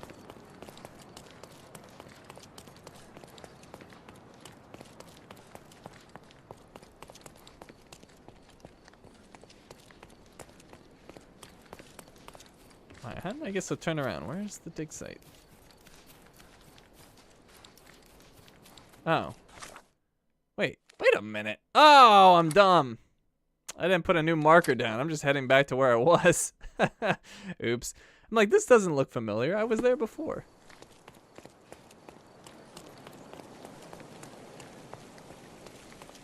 I picked the sing option. He sings very loudly, and the guy quickly tries to shut him up.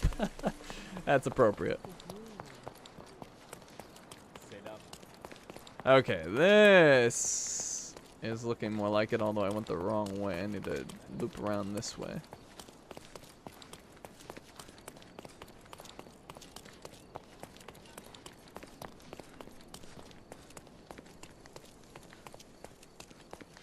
Hello. Stop loitering and get inside. All right.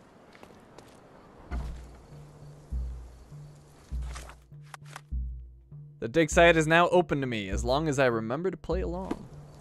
What's up with the drums?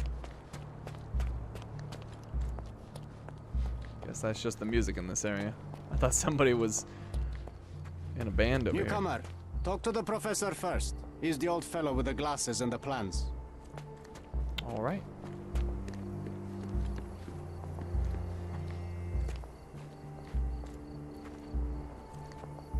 Where's the fire in your eyes? Where's the smile? I am sick and tired of seeing apathy among the new workers. Sir, believe me, I do have the spark. I want to start work straight away. It's as important to me as it is to you. Ah, that's the spirit.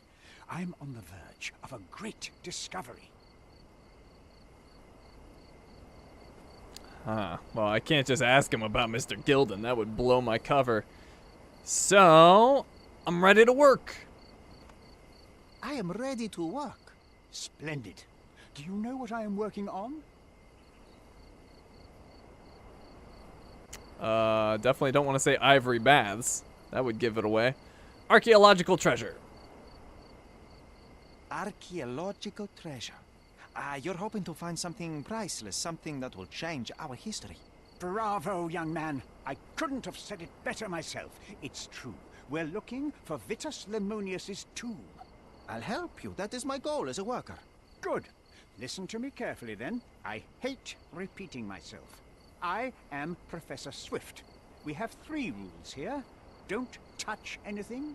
Always return the tools, and don't distract me unless you find something. Sounds simple enough. Are you the only one in charge here, Mr. Swift? Yes, I am the only one, and no one else. You hear anything other than that, it's a lie.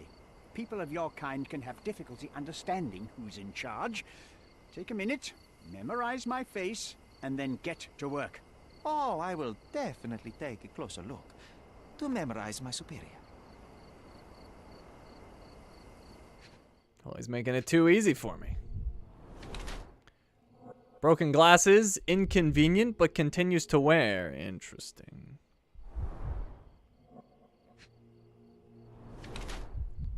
Thick notebook, meticulous. Oh, if we could get that notebook, that could reveal a lot. Elbow bruises, fresh and untended. I gotta admit, I'm already leaning towards this guy. No ring, unmarried. But it's all bruised up. Or is it? No, that was just the portrait thing. Alright, what else? Dirty clothes, indifferent or poor. Alright, Arthur Swift is an archaeologist attempting to find the tomb of Vitus Lemonius on Cordona. He uses all of his resources to locate this ancient site, driven by an obsession to expand the knowledge of humankind. He does not care about his appearance, nor occasional wounds incurred during research, such as the injured elbow on his left arm. His life is documented in meticulous detail in a diary he treasures. Arthur Swift has sacrificed almost everything he has in a thankless attempt to uncover more about the past. Or he's a money grubber. Arthur Swift is an archaeologist attempting to find the tomb of Vitus Lemonius on Cordona. Arthur Swift is old, poor, and cannot take care of himself, let alone afford new clothes or accessories. He entered the field of archaeology solely for financial reasons. His enterprise with Theodore Gilden was a ruse to fleece the rich man. At Arthur's age, the last chance he had to earn money was to find the tomb of the legendary legate. Ooh, that's a tough one.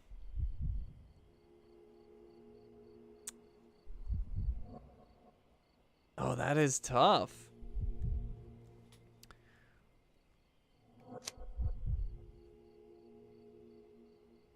So, in his deal, he said he only wanted the rights to publish the information. So, I mean, that would be like this is the part of this game that I don't like, because either option, based on what we currently know, is valid, because we know that he signed the contract to only be able to publish his findings here.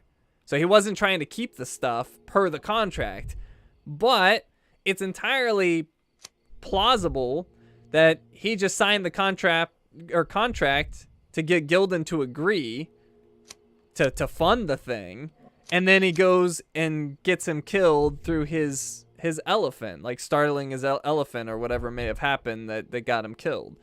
So that's what I don't like. Like, both of them are completely valid based on the little knowledge that we know. I'm leaning towards Money Grubber. He looks slimy. Yeah, I mean, like I said, based on what we know, I would pick Knowledge Seeker, but Money Grubber is also entirely feasible. But he could have lied from the very beginning, so if he was a Money Grubber, he would have done that. But I'm still going to pick Knowledge Seeker, because I think, like, even though I suspect it's him, based on what we know, I feel like he fits that bill. So, yeah, I'm just going to pick Knowledge Seeker. Just go with your judgment for all of these profiles. It affects the dialogue, but there are no long-term consequences if you're wrong. Yeah, I just, like I said, I just don't like that. I don't like that through our information gathering, it hasn't been sort of obvious one way or another. So that's the part that I don't like. But anyways, we're going to go with Knowledge Seeker.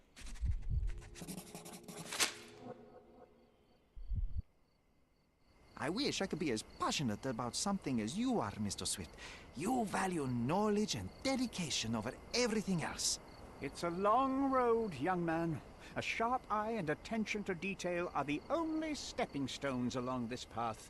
You have to sacrifice everything you love for the larger prize. Exactly. So much in life is superficial. I wish more people would understand. I never heard a truer word, lad. Folk will ignore what truly matters in life, and for what? Convenience. Bold words indeed. I doubt that many scientists would be willing to support their bragging with fieldwork. The academic world is full of restrictions. Our honorable professors are too afraid to dirty their hands. God forbid if they have a stain on their shirt. You can follow in my footsteps. You can start learning by returning to work. Show me what you can find. All right. Casebook. We got the profile for Arthur Swift. Investigating the ruins. The professor is Arthur Swift. He is looking for the tomb of Vitus Lemonius. We got a new Mind Palace thing. Arthur has fresh bruises on his elbow. The partnership ended. Oh, that is true, though. Despite the money thing, the partnership did end, and we don't quite know why. Theodore Gilden just removed him from the plan, so he does still have a reason outside of money to want to kill the dude. And he's well, so that's interesting. That's an interesting wrinkle. Apparently the partnership ended. Gilden was funding it, but he's still here. And he said if anybody says otherwise, that they're lying. So that is highly, highly suspicious. I think this is the guy. I think this is the guy. And I will, I'm gonna put damage to the shed and fresh bruises together. Arthur may have fallen on the shed. Arthur may have received his injury while falling on Gilden's shed.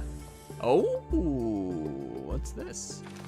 Arthur may have fallen on the oh wait, go down there. Arthur may have been at the crime scene. Arthur Swift may have been at the scene when Theodore Gilden died. His injury matches the damage done to the shed. And Paul has the same thing. But we're gonna say Arthur for right now.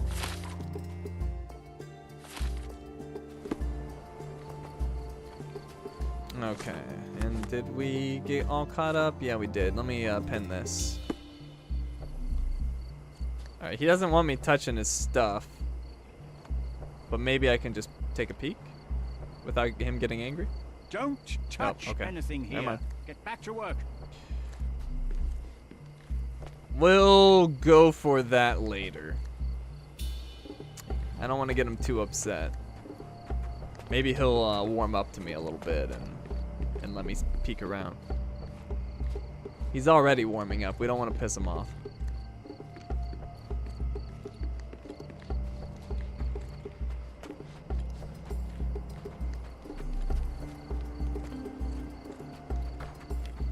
Alright, we don't need to bother the worker. Well, we can ask.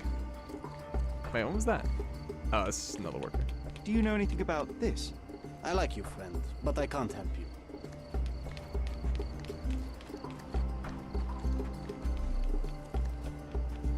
Swift lost his temper when he learned what happened to the statue. Oh, really?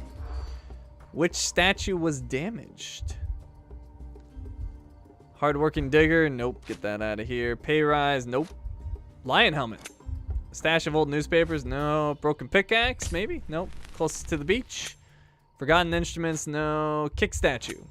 Tilted pedestal? Oh, I think it almost had it. We shall try again.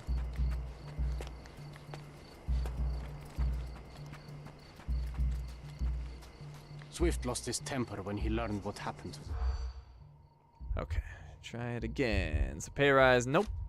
Broken pickaxe. Oh, I tried that last time. Oops.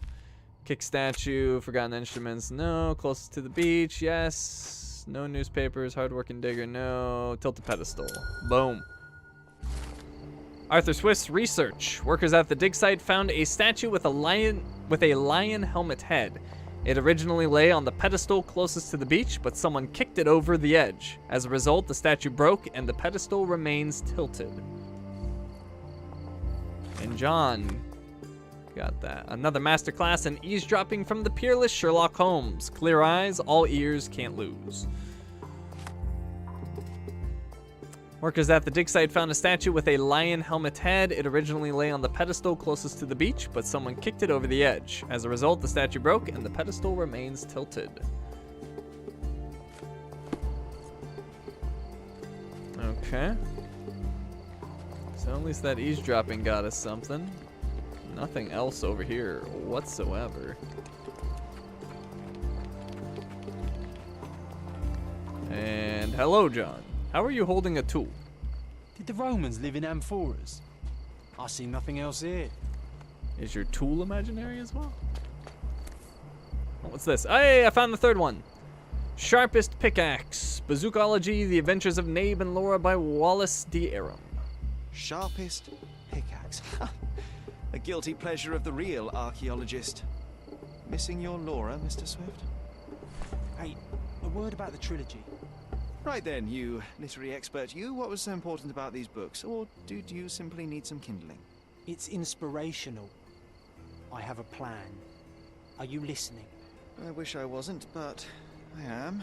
So, we catch a monkey, a langur, for example, then we extract some blood from it. What? Why? It will make us forever young, Sherry. Page 127 of the second book. Oh, I am so done with this. No, wait. Then how about we make a wax statue? I've stopped listening, John. Everyone's a critic. We got a trophy. Find all the books in the Bazookology trilogy. We got 26% of the trophies now. Awesome. John's diary. A monumental work deserves to be found and preserved. Perhaps one day Sherry will discover its brilliance and be forced to eat crow. Alright, so we've got the sharpest pickaxe. Wallace de Aram concludes the phenomenal trilogy of the successful adventures of the most crucial couple in the history of archaeology, Nabe and Laura. Nabe and Laura's actions have caused the Earth to split in two. The hostile environment is now full of unknown creatures. Flying apes, pre-turtles that carried the world, and flying dinosaurs. To prevent the end of the world, Nabe and Laura have to combine their scientific knowledge and develop an indigenous, I don't know where I got that from. Let me try that again. To prevent the end of the world, Nabe and Laura have to combine their scientific knowledge and develop an ingenious solution. Sir Dredd has yet to be killed, and it is only a matter of time before he returns in wrath, with ancient knowledge of changing time. Will our characters survive in the past, present, and future? The chances are doubtful, but if you buy this book, the chances will increase. We finished the Bazookology trilogy. I found the dramatic conclusion to this insipid trilogy. Somehow, Arthur is also an avid fan of the series. Or perhaps one of his employees attempted to besmirch his reputation as a scholar of note. I've located all the books. On the one hand, I understand the desire to romanticize a dull profession into something adventurous. On the other, I think we are due another bonfire on the Vanities. Or of the Vanities. Alright. So, we got the trophy, we got the books. And Sherlock is displeased. And I think they said the beach was where they broke that statue. Working and living by the sea. What a dream.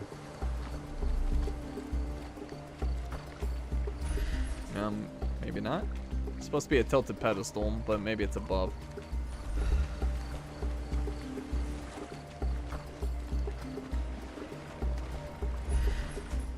Nothing suspicious with the boat.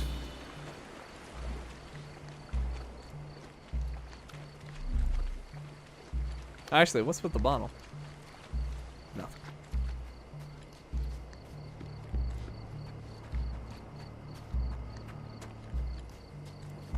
Okay.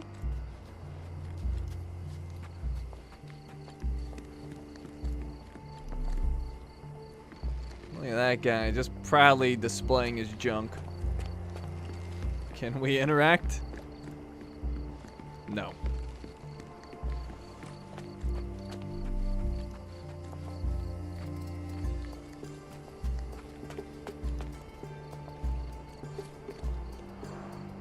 Somehow the text remains legible. Let's see if I remember my Latin. Investigating the ruins. An inscription near the 4 pedestals translates to, Vetus rests nearby. Beware the one who wishes to disrupt his sleep, for he is guarded by the gazes of his brother and the autumn wind. Beware the one who wishes to disrupt his sleep. You weren't ready for that? An inscription near the 4 pedestals translates to, Vetus rests nearby. Beware the one who wishes to disrupt his sleep, for he is guarded by the gazes of his brother and the autumn wind.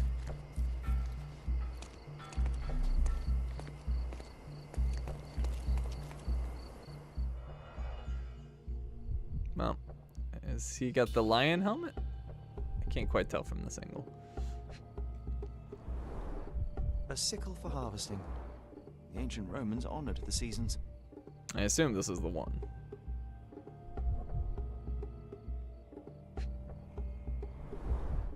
A goddess? A mother? Someone's wife? No, maybe not actually.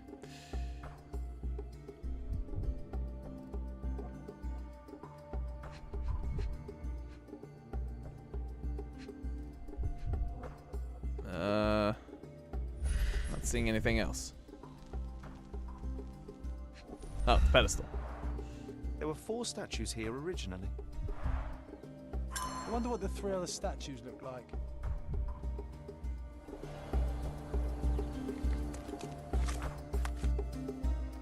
I found a hill with 4 pedestals. Only 1 statue remains. A female figure that held a sickle.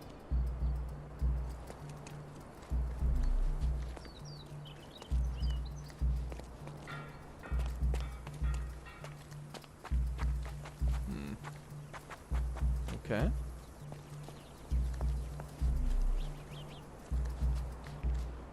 Well, now what? Vitus rests nearby. Beware the one who wishes to disrupt his sleep, for he is guarded by the gazes of his brother and the autumn wind. Maybe I need to pin that? No, that's still the same.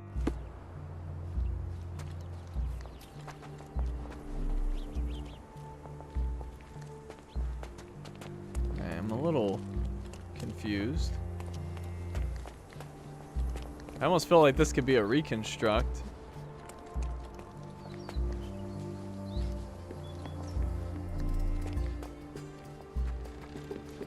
There's this down here, but that doesn't seem to do anything. I guess I could go back to Swift. Let's go back to Swift.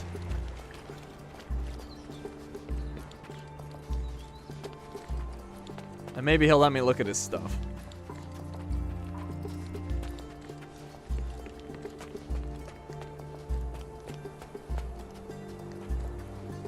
Take a shovel and dig.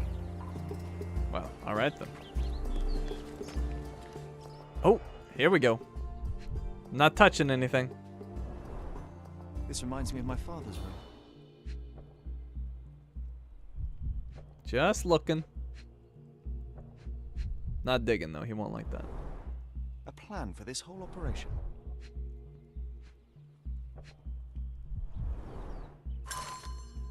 Titus Lemonius's tomb has been found. Near the city of Corinth, British archaeologist Sir George Griffiths has discovered the well-preserved tomb of a Roman legate, General Ed. I don't know what that means there. Titus Lemonius, owner of the legendary twin sword of Romulus, gifted by Augustus himself, first emperor of the Roman Empire. What does Ed mean there? I'm not I'm not an advanced enough reader to know what that means. In an exclusive interview, Sir George has prescribed the find as a priceless addition to the history of humankind. The entrance was found by the removal of several blocks of soil around prominent statues, revealing the tomb. According to Sir George, the statues represent the life of Titus. A female statue, presumably a mother, holding a basket of fruits, looks to the west. Another female figure, perhaps Autumn, with a sickle in her hand, looks to the east. Sir George presumes that these statues are hidden allegories of Zephyrus, a minor god of the west wind, and the other, Urus, god of the east wind. All this being played in a circle with the statues of the two brothers, Titus and Vetus. The achievements of the archaeologists have been acknowledged by the crown. Ed could be editor's note, maybe?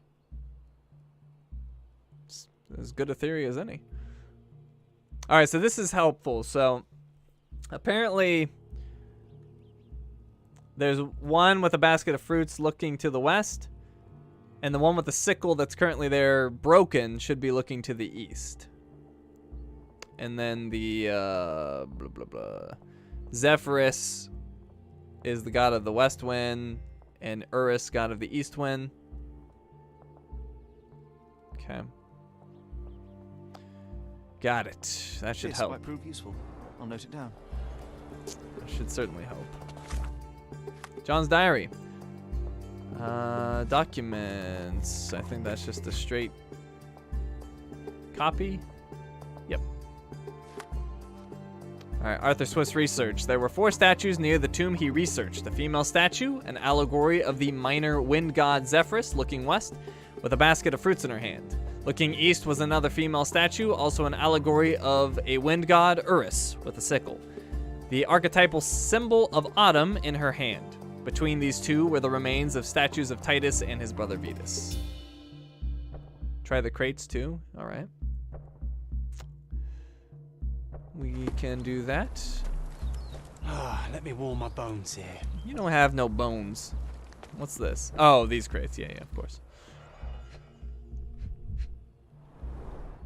Straw dolls.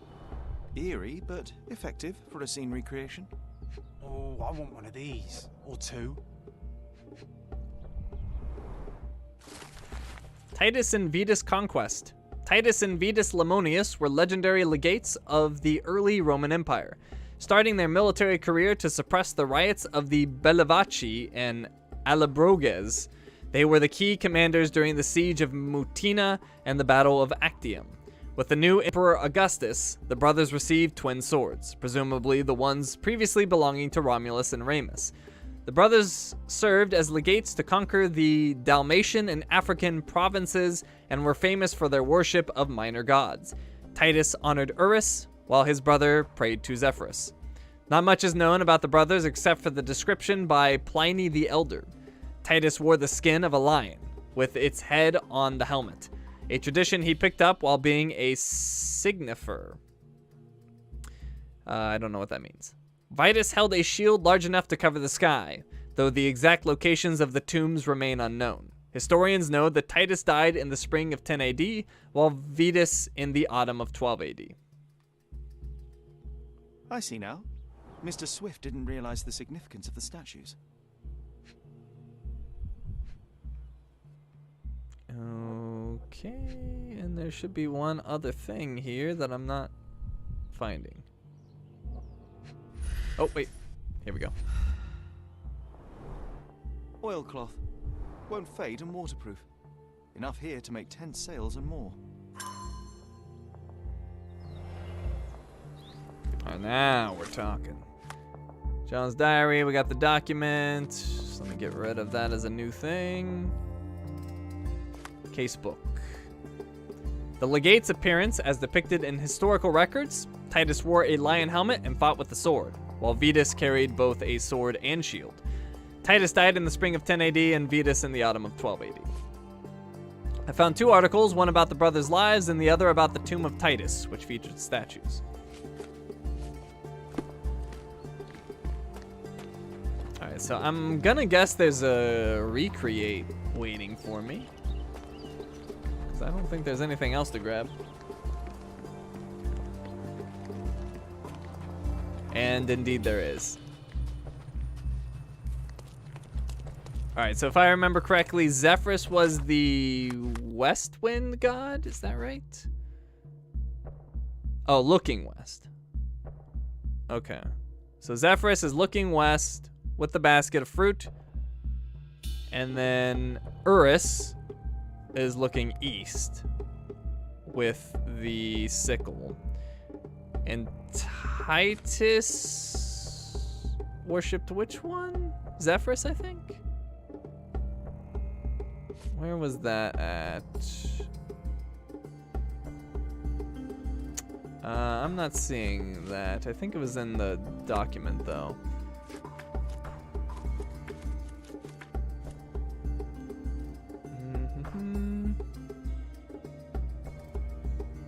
Wait, where is it? Maybe it was this? Well, now I can't find it.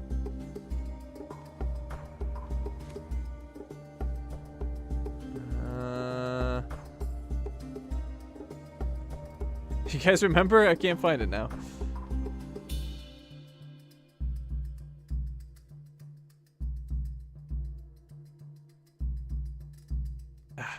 Well, let's just try it.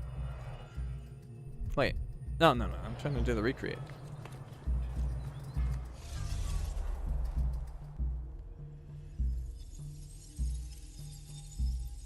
Alrighty. So, let's see. Looking west would be Zephyrus. She's got the fruit.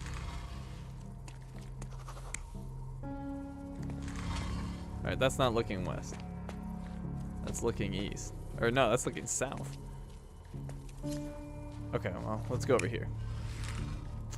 Alright, so she's got the sickle. She's supposed to be looking east. That's not east. What the heck? Oh, here we go. I just needed to flip around. So now that's looking west. Here we go, here we go. All right, you're supposed to be looking east. Perfect, okay. You're east. All right, Fruit Lady is looking west. Perfect. Now, you two. I assume you're gonna be staring at the god that you worship, I think. Alright, you know, let's find it. I wanna know which one he worshipped. I thought it was right here.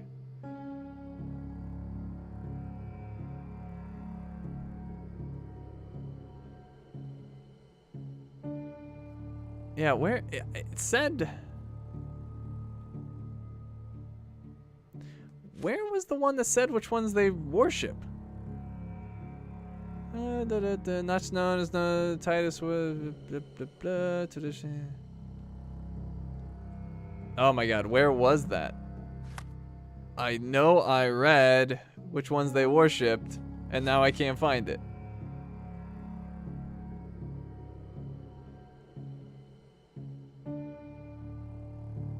Alright, well it says, beware the one who wishes to disrupt his sleep, for he is guarded by the gazes of his brother and the autumn wind.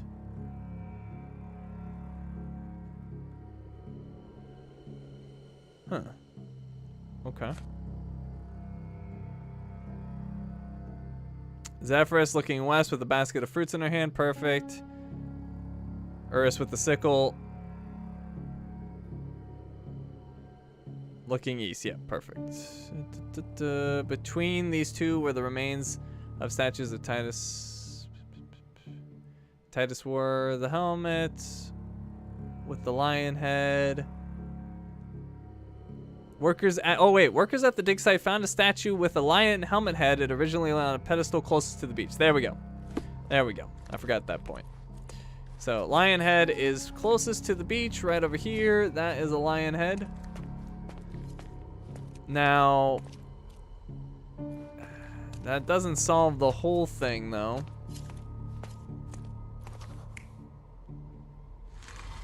Because I don't know which way they're supposed to be facing. Wait, what is the head at his feet?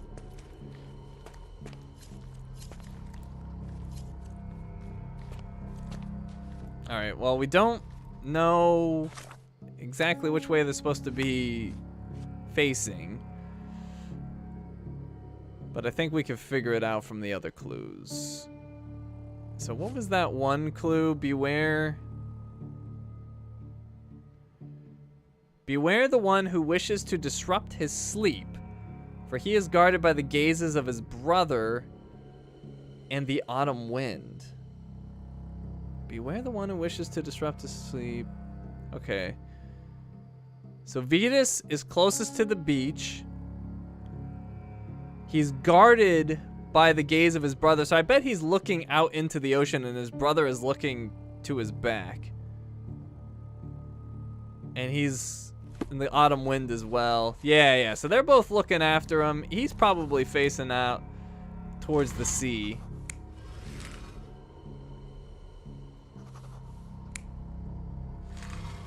No, this is all wrong. Well, it's only letting me put him this way for some reason. Alright, well, I think he's looking to the right, so we're gonna go with that. And then his brother is looking at him. Or apparently not? Alright, well that's confusing. Oh, well no, that doesn't make any sense. Now I'm confused. Alright, I'm back to thinking they're facing who they worship. If I remember correctly, Vetus worshipped Zephyrus. Alright. Then the whole gaze thing doesn't make a whole lot of sense. But I assume they're going to be looking at the gods they worship. So I believe this is correct. So let's validate. Perfect. It seems everything's in place. Now, let's see what this has to tell us.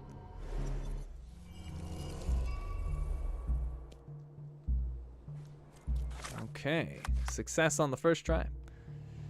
With the scene recreated, I should see if the location of the tomb becomes clear. Beware the one who wishes to disrupt his sleep, for he is guarded by the gazes of his brother and the autumn wind.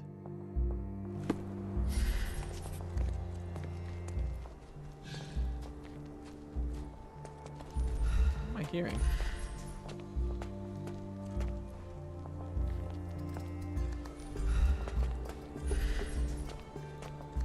Well, I don't quite understand what that reveals, but maybe it's down here? To go underneath?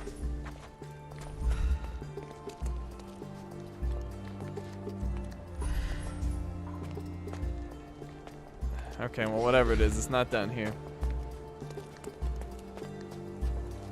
So I guess down here? Or I guess I could talk to Swift?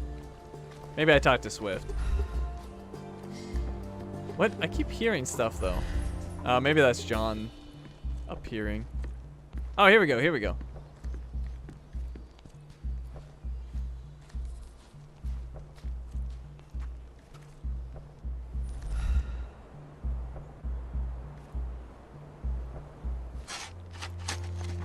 Here is your discovery, Mr. Swift. Hey, look at this. What have you found? Don't let anyone touch anything there. Eureka! I found you, my friend.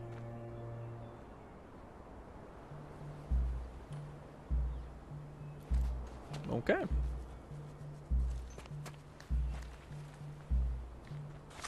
Well, now what? I found the tomb. Mr. Swift is engrossed in the discovery. I can use this opportunity to investigate his workbench. Ah, I see. They did not make that apparent at all.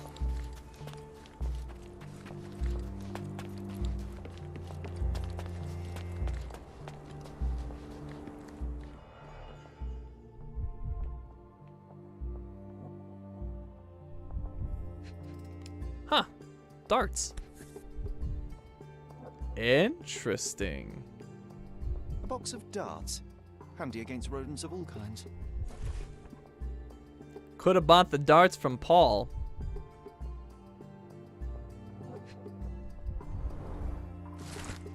Tusks and Trunks. The zoological bestseller Tusks and Trunks provides a most rigorous scientific description of the elephant. It is almost encyclopedic in its analysis of the creature's life, both in the wild and captivity. One crucial chapter describes the elephant's mating season, in which they become extremely dangerous. Furthermore, the book features guidance on how to communicate and interact with the big mammal. Oh, this dude is so guilty. So guilty. Leather Notebook, a personal diary owned by Arthur Swift. He describes in considerable detail his personal life and research. More importantly, it tells of a dispute between the archaeologist and Theodore Gilden over the dig site. Day 1224. Theodore always uses his wealth to shut down complaints. I'd rather he brought... I can't speak tonight. All right, let me restart. Day 1224. Theodore always uses his wealth to shut down complaints. I'd rather he bought a brain with more gyrification. Gyrification? That's a weird word. So that he were smart enough to see the bigger picture. Not everything revolves around your darn elephant. I have only a few months before he will commence construction. He even lacks the imagination to build something beautiful. Ivory baths. The mundanity. I must think, lest our invaluable history be buried by the inconsequential. Okay, yeah, this dude clearly has the motives. The dude wanted to build his ivory baths here. He was gonna take over his dig. Yeah. Hey, what do you think you're doing? Trying to take over my research, are you? I come here to pick up my diary, and I find you snooping around.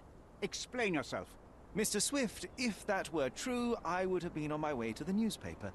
My name is Sherlock Holmes.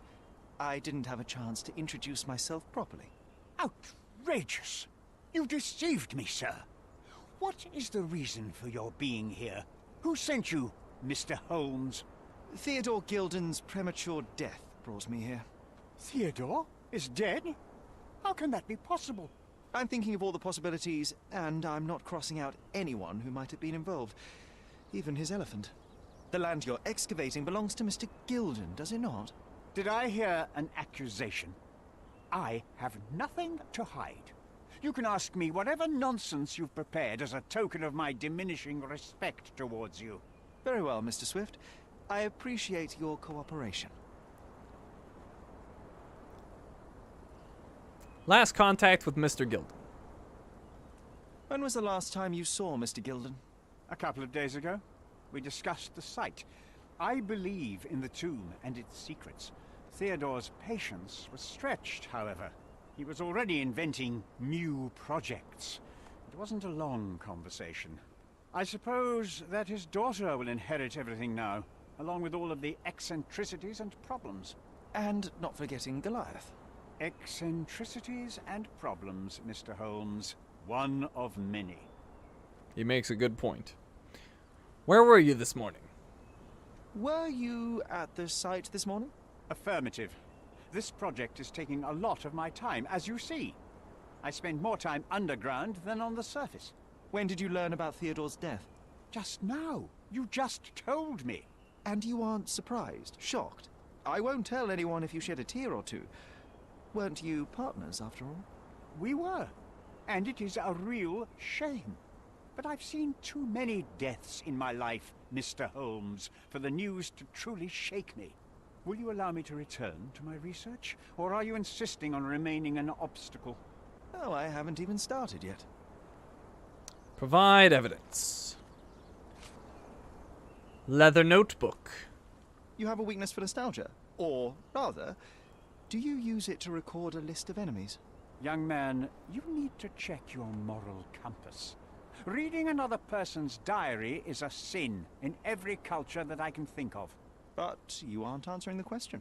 You've already read it. Why bother? I simply record my life to keep my memory clean from misinterpretation. Letters and pages don't lie. But the writer of the text can. Arthur Swift uses his diary to document important moments. Tusks and trunks. Why are you so interested in elephants, huh? With this book, you attempted to plan an attack on the elephant? Your insinuations are out of place. Goliath is a frightening animal. All I wished to do was to understand the creature. As any scientist would do, I researched, analyzed, and drew conclusions. And what conclusion did you draw? That Theodore Gilden made the animal miserable. He couldn't provide the proper environment for the beast. My interest in the subject ended there. Okay, it's a good explanation. Arthur Swift only read the book to understand the animal and how it should be treated. But that does not explain the darts.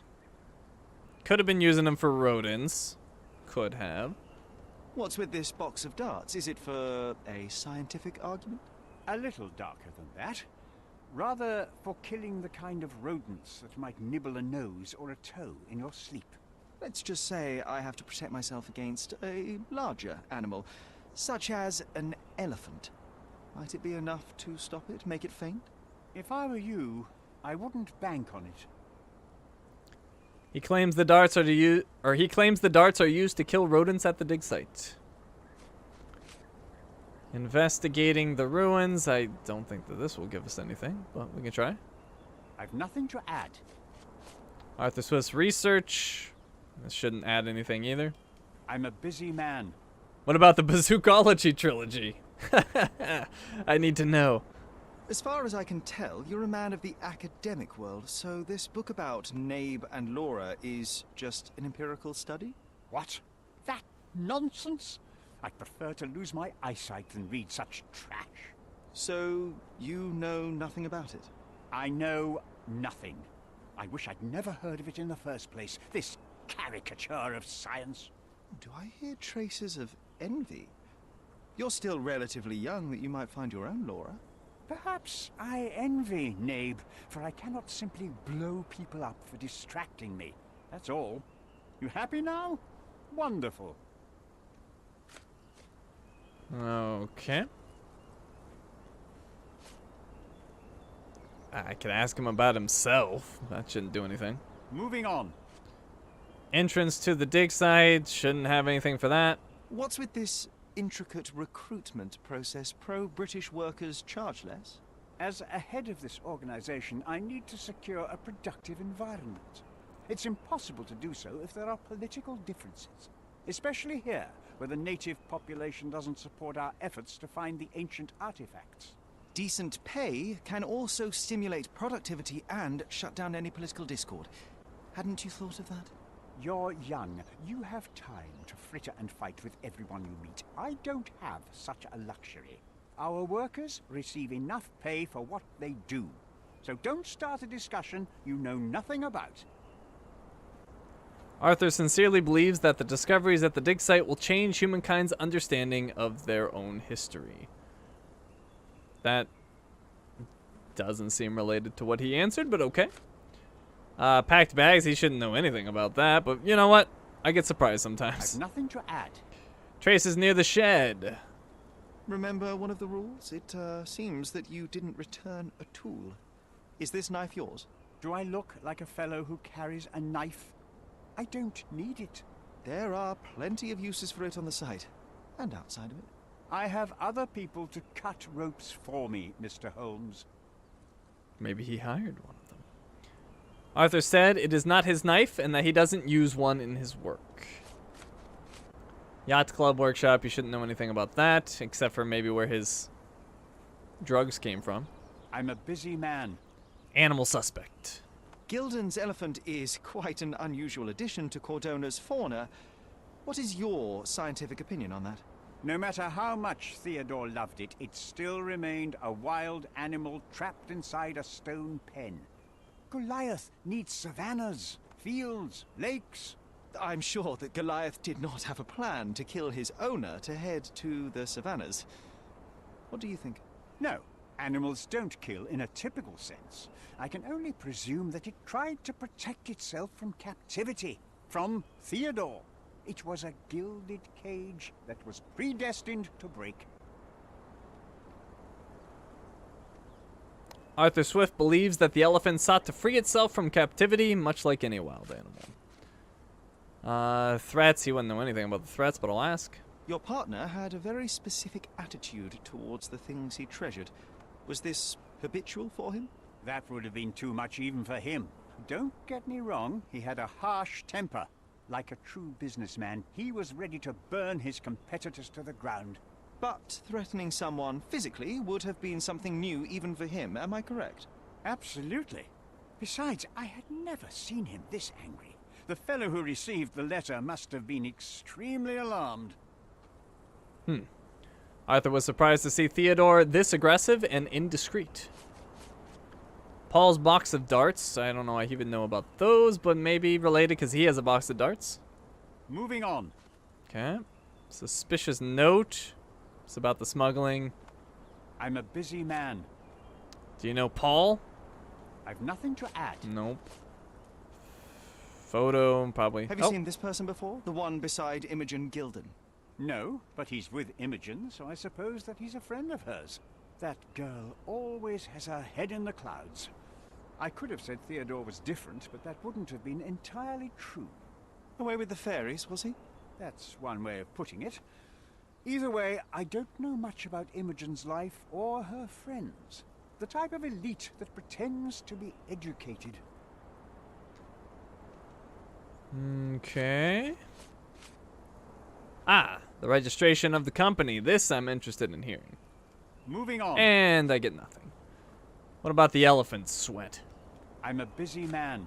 What about the construction plan for the ivory baths? He should definitely have something to say about this. Did this plan cause a rift in your business relationship with Theodore Gilden? Nothing like that. Admittedly, we didn't share a common vision of what is more important, the past or the future. In my opinion, we can't build a future without knowing the past. So you wanted to save the tomb of Vitus here, or perhaps your control over the research? Only the knowledge that rightly belongs to humankind, nothing less and nothing more.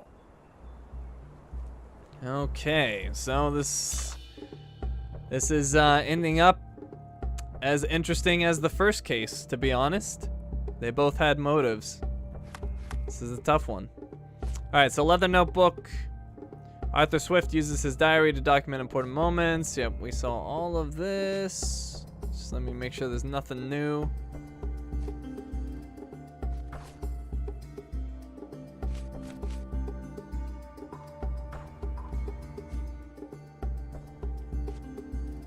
Okay. Oh, Arthur Swift confirmed that he was partners with the victim, Theodore Gilden, but said his work ended due to Gilden's lack of passion for the archaeological research. Okay, so the Mayan Palace. It's interesting. Both Arthur and Paul owned darts. It was mating season and fatal battering. Everyone blames Goliath. Trying times. Alright, so trying times and partnership ended. Arthur protected his research. Arthur Swift has dedicated his life to studying the history of humankind. He may not have been willing to see that end. Okay. Fatal battering.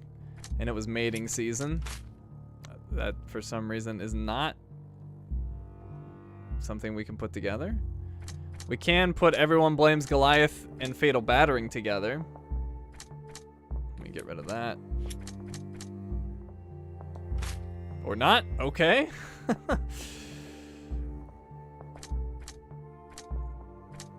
So we have three options here: Swift, Paul, or the elephant on its own. The reason I don't... Hey, happy Thanksgiving to all of you as well. The reason I don't think it was just the elephant on his own is the knife that was there.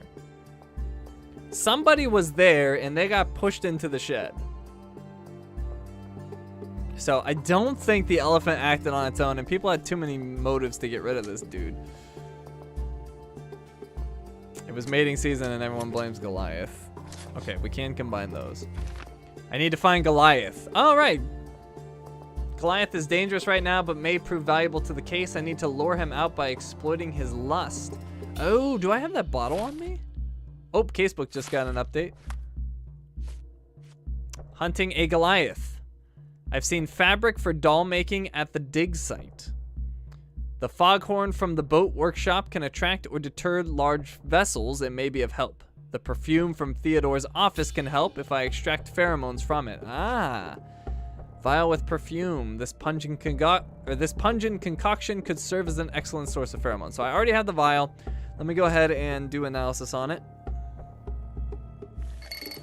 This just keeps getting more and more involved. Okay, so how are we getting to our destination here? Maybe we got some options.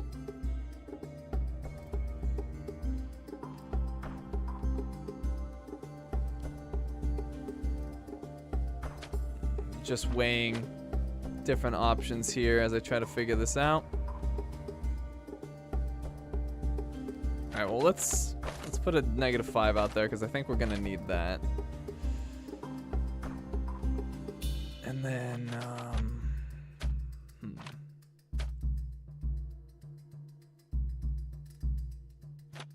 maybe, yeah, you know what? Why don't we try, let's pull this out. I'm actually gonna flip this one. So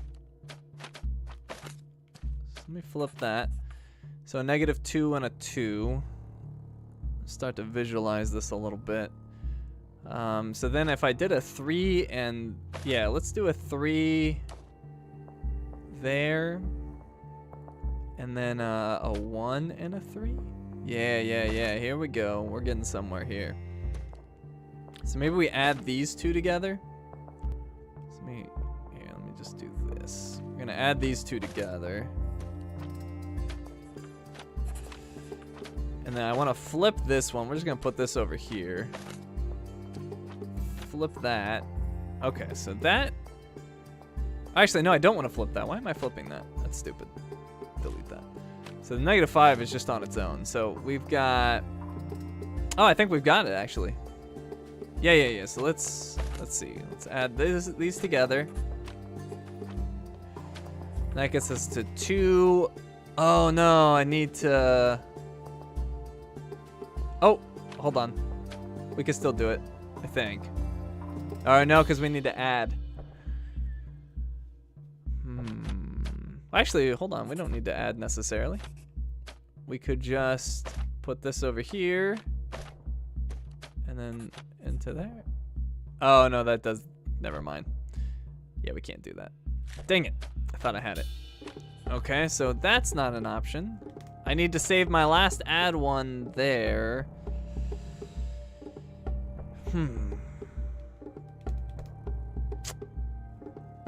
What could I do here?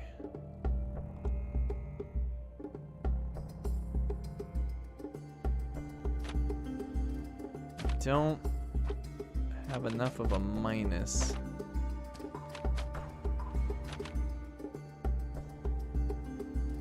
I think I need to start from the beginning.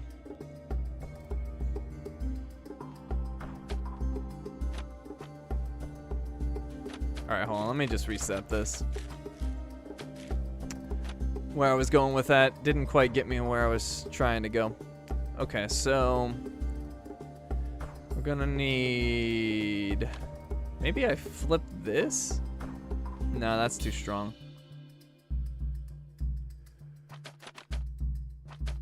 Well, maybe. What happens if I flip this? So can we get out of the -3 red hole? No, not, well, maybe? Let's see, that would be 1 addition.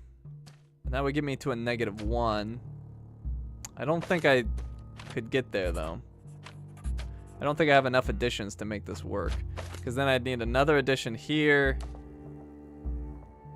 Yeah, that wouldn't get me there.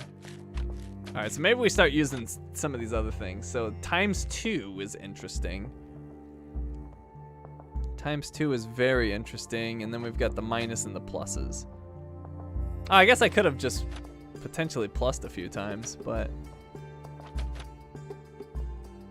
Okay, well, let's start with this. So 2 and a -2, or 2 red and -2 blue, and then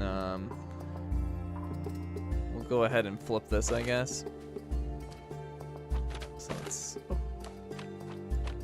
flip this around. Let me just delete that. So flip that, and then we'll do an addition. And that at least gets us the oh wait, -5. Crap. That's not what I wanted. Alright, never mind. That was a bad idea. Maybe we flip this one, actually. Ah, dang it, I keep grabbing the wrong thing. Alright, so flip that. And then add. So that at least gets us the blue that we need. And then oh, actually, you know, let's just do the red. Yeah. Okay. Yeah, this is easy. I'm overthinking this. So bring this over here. We'll do a -1 on it. Boom. We will add these two together.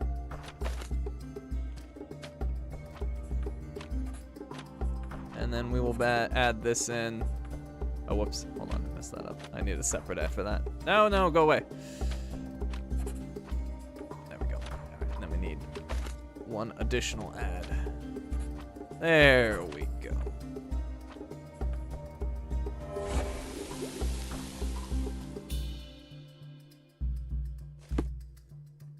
Hey, just finished my God of War series. Awesome. Glad to have you here.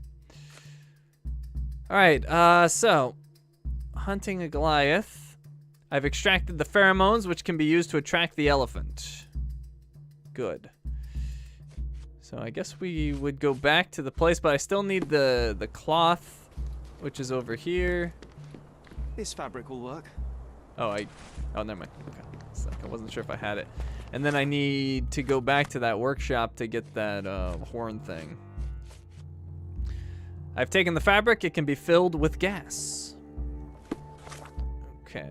So we're going to fast travel out of here. Let me drop that waypoint. We're going back to Southern Grand Saray. Or no, I can't. Oh, can I not fast travel out of here?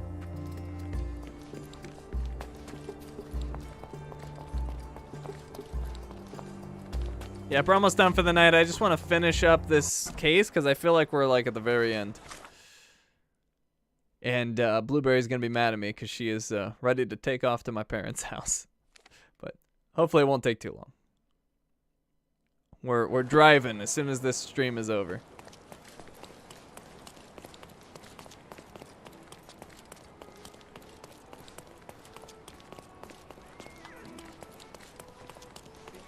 And I didn't even get to go back to the house and check out all that new furniture or the portraits. So we'll have to save that for next time. Oh, you're here glaring. Hi, Blueberry.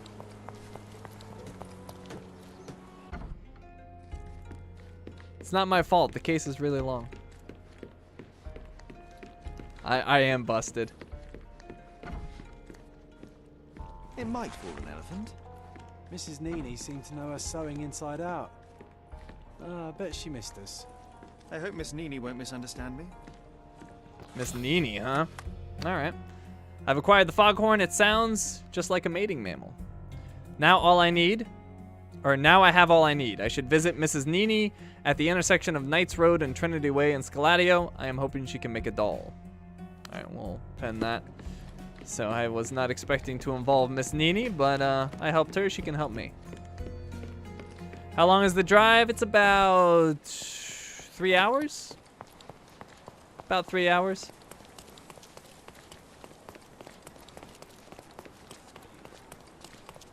All right, I can fast travel. What am I doing? All right, so Miss Nini is there? No. She's over here somewhere.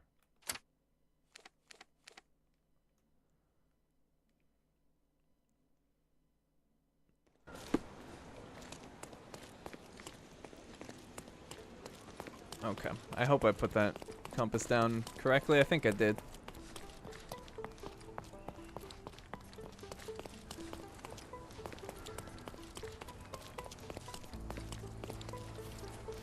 This actually doesn't look right.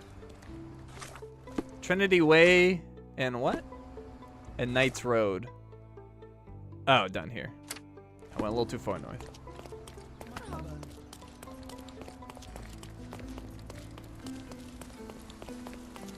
There we are. Hello.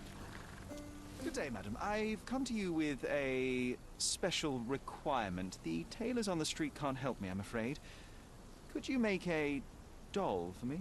Oh, Senor Holmes. You taught the police how to do their job, and they found the thief.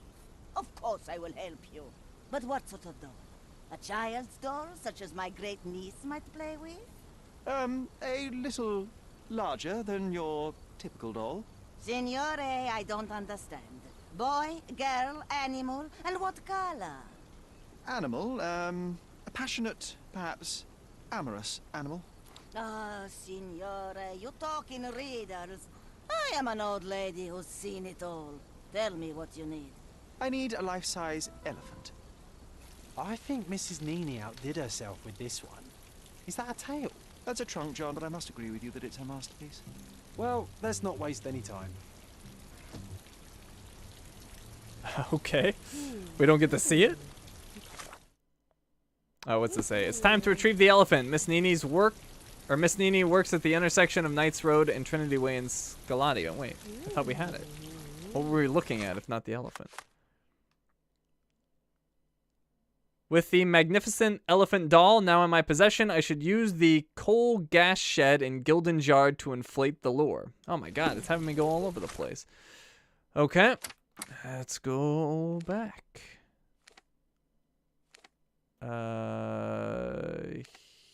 Here's the closest.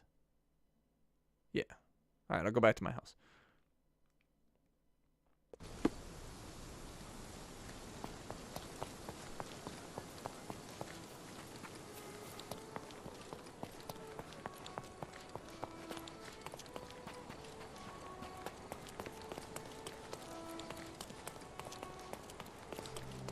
Blue gonna be finger tapping a desk.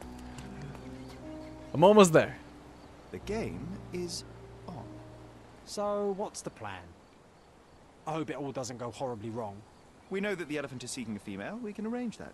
A doll with the appropriate scent might do miracles. So you're a marriage broker. Well, I suppose that makes me a groomsman. Oh, she is a bit breezy, I must say. Well, Goliath is eager for a single female elephant in his area. It should be just enough for his taste. You'll need to trust me. Are we ready? I can't stand the tension. We're ready. Let's call the elephant. Oh, geez. Play impatient trumpet, play teasing trumpet, play submissive trumpet, play salacious trumpet, or play tempting trumpet. I'm thinking salacious trumpet. What do you guys think? Salacious or tempting? Those are the ones. No, I guess we could do teasing, but I'm thinking salacious or tempting.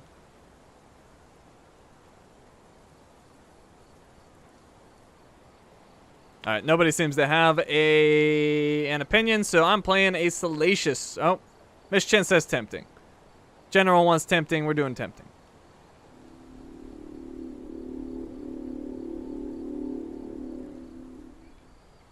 How could anyone resist? What? What did it say? Okay. Let's try teasing. If you were a chicken, you'd be impeccable. I knew a lady once who said just that. Salacious trumpet. If I told you that you had a nice trunk, would you hold it against me? Too bad I'm not an elephant. Alright, we're bad at this. We're gonna be a submissive trumpet. Please, show me a night I will never forget. Take your time, Sherry. Alright, nothing's working. Play impatient trumpet. Get over here. Here I am. What were your other two wishes? That deserves a slap. And then a kiss. And here's our lovesick friend.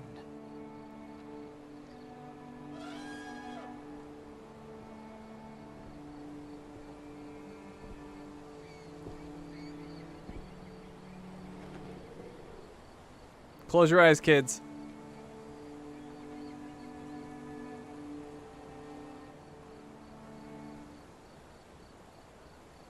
What is the meaning of this?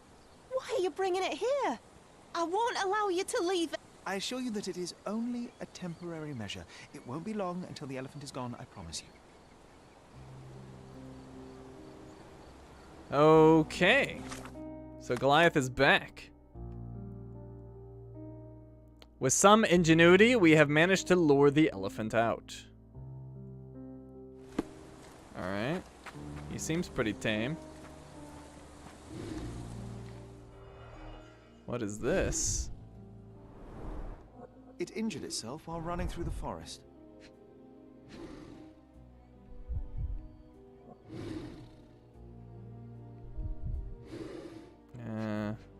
It's got some creepy eyes. Peaceful and compliant, almost a gentleman.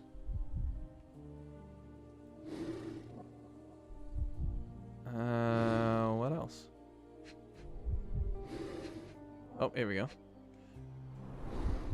The left tusk is larger and more worn. You're a left-tusked elephant.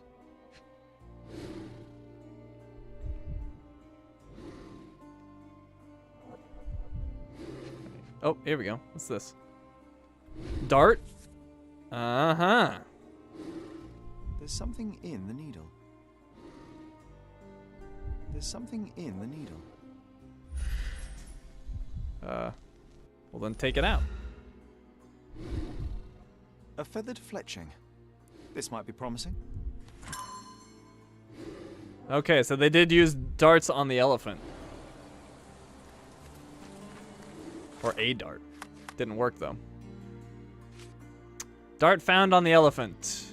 I found the dart lodged in Goliath's side. There was a faint trace of an unknown substance in it. And what is this? With the magnificent elephant doll now, yeah, with some, yeah, we already saw that. Okay, chemical analysis.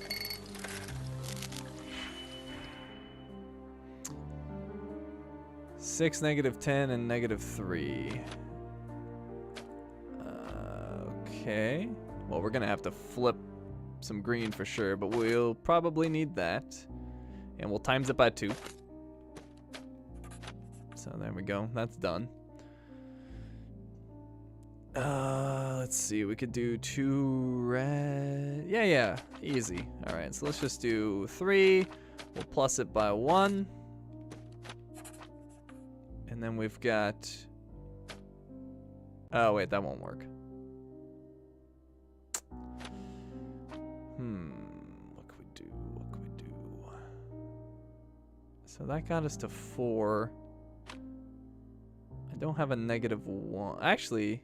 Oh, I know what to do. Oh, actually, maybe I know what to do. What happens if I... No, that wouldn't work. But either way, Oh, get rid of that. I'm not doing minus here. And then... I could just plus it twice. Let's just do that. So plus this twice. Oh, what happened? And then can I plus off a plus? If that doesn't work, that... Oh, nope, it works. Okay. So add these.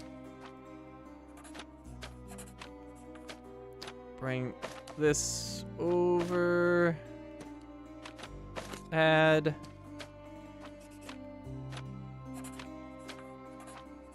Perfect.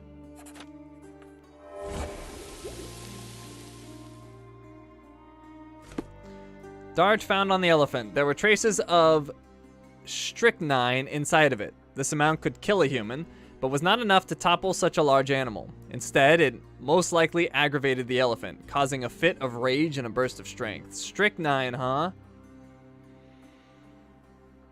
Interesting.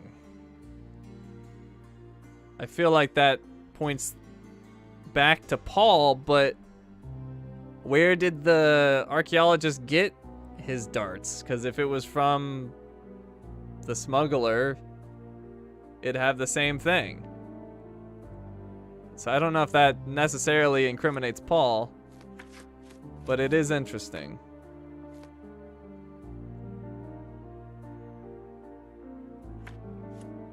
That's the thing, like, if he smuggled it in... Alright, well, both Arthur and Paul own darts, and there's a poison dart, so... Yeah. Both Arthur Swift and Paul Perks had the means to shoot the elephant with a dart. Third party used Goliath. An unknown third party deliberately shot a poison dart at Goliath to provoke it into attacking Theodore Gilden. Or a third party protected Theodore. An unknown third party tried to protect Theodore Gilden by shooting a poison dart at the elephant. That seems incredibly unlikely. I don't even know why that's an option. I think they used Goliath. Okay. So that also doesn't get us anywhere. I feel like we're missing clues that would incriminate Goliath, though, because doesn't it have to have 3? Like, we're missing stuff still, aren't we? Was the elephant shot before or after Theodore's death and doesn't matter?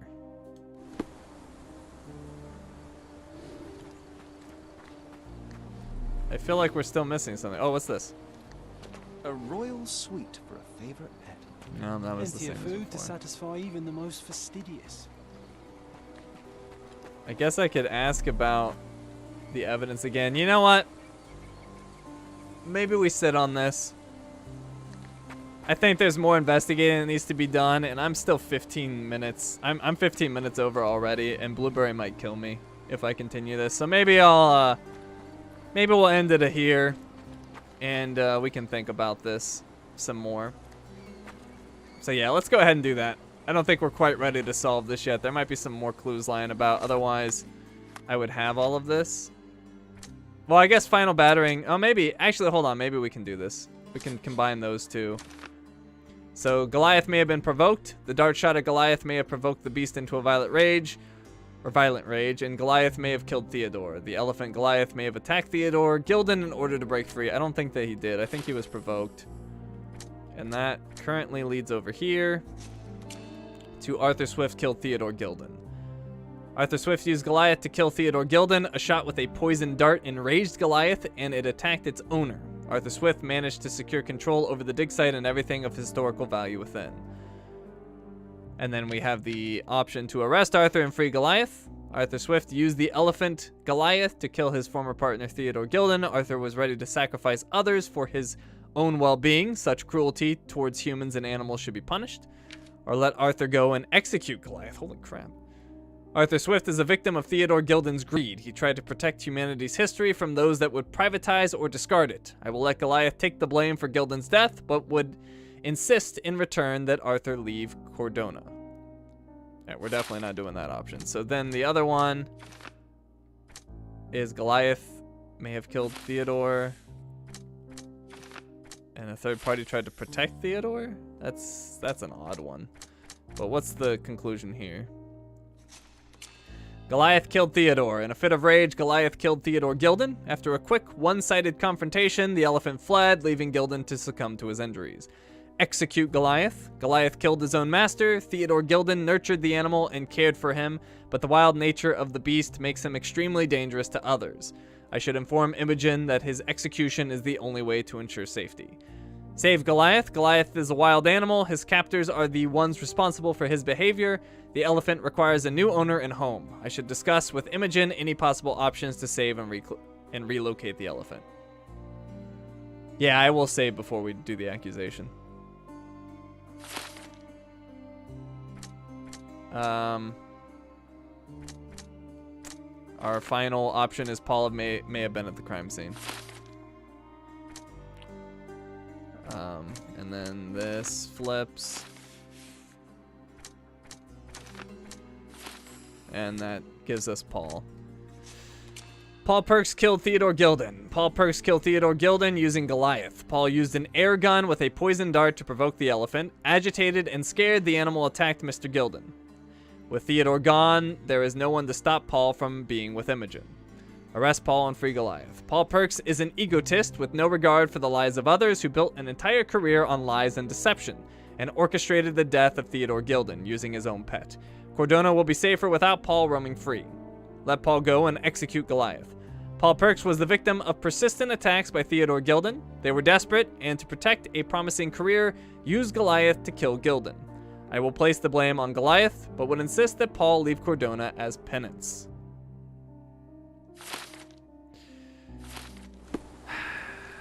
Interesting. Interesting. What are we going with this? Let me go ahead and save. I will overwrite this save. Perfect. All right, I'm going to make the accusation now because it's fresh in my mind. So, it's not the elephant. So it's either Paul or Arthur. And I don't know. I was leaning more towards Arthur, but after talking with him, oh, I don't know. It's seeming more like Paul. The knife was there. Paul's a liar. Paul lies and is egotistical, and he wants what he wants, and he's willing to do anything to get it. Arthur just seemed upset. And there was... Yeah, I'm leaning towards Paul. Let me look at the... I mean, the darts are there. I mean, but he had darts as well, Swift. I feel like it's Paul.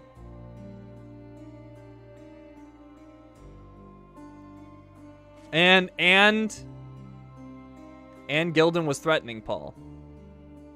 So Paul had a reason to act. A more emergent reason to act. Arthur had a reason to act too, but he does seem... I don't know.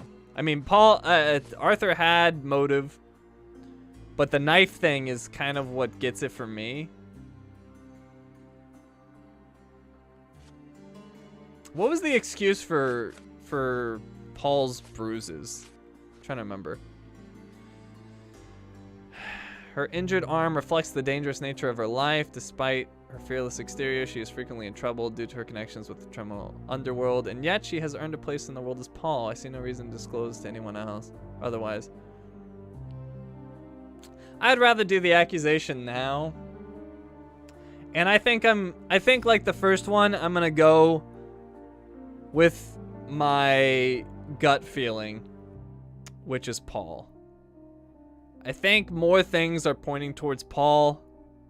I think the motive is stronger with Paul.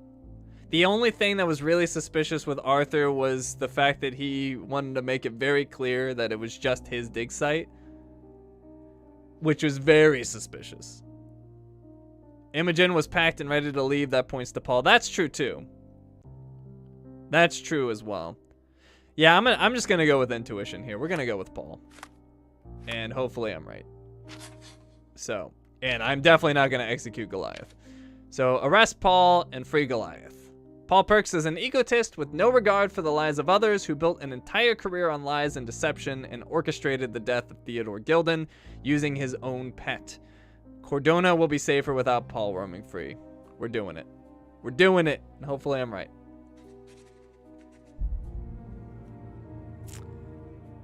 Oh no, was I wrong? Oh, never mind. Never mind. Arrest Paul and free Goliath. Paul Perks is an egotist with no... Yeah, okay. Never mind. I thought the red mean I was wrong. Okay, so then what do we do? So I just confront him, right? I just go and talk to him? I think that's what we do. So let's go do that. The red made me think I was wrong. I was like, no! No! I thought I had it. But let's see.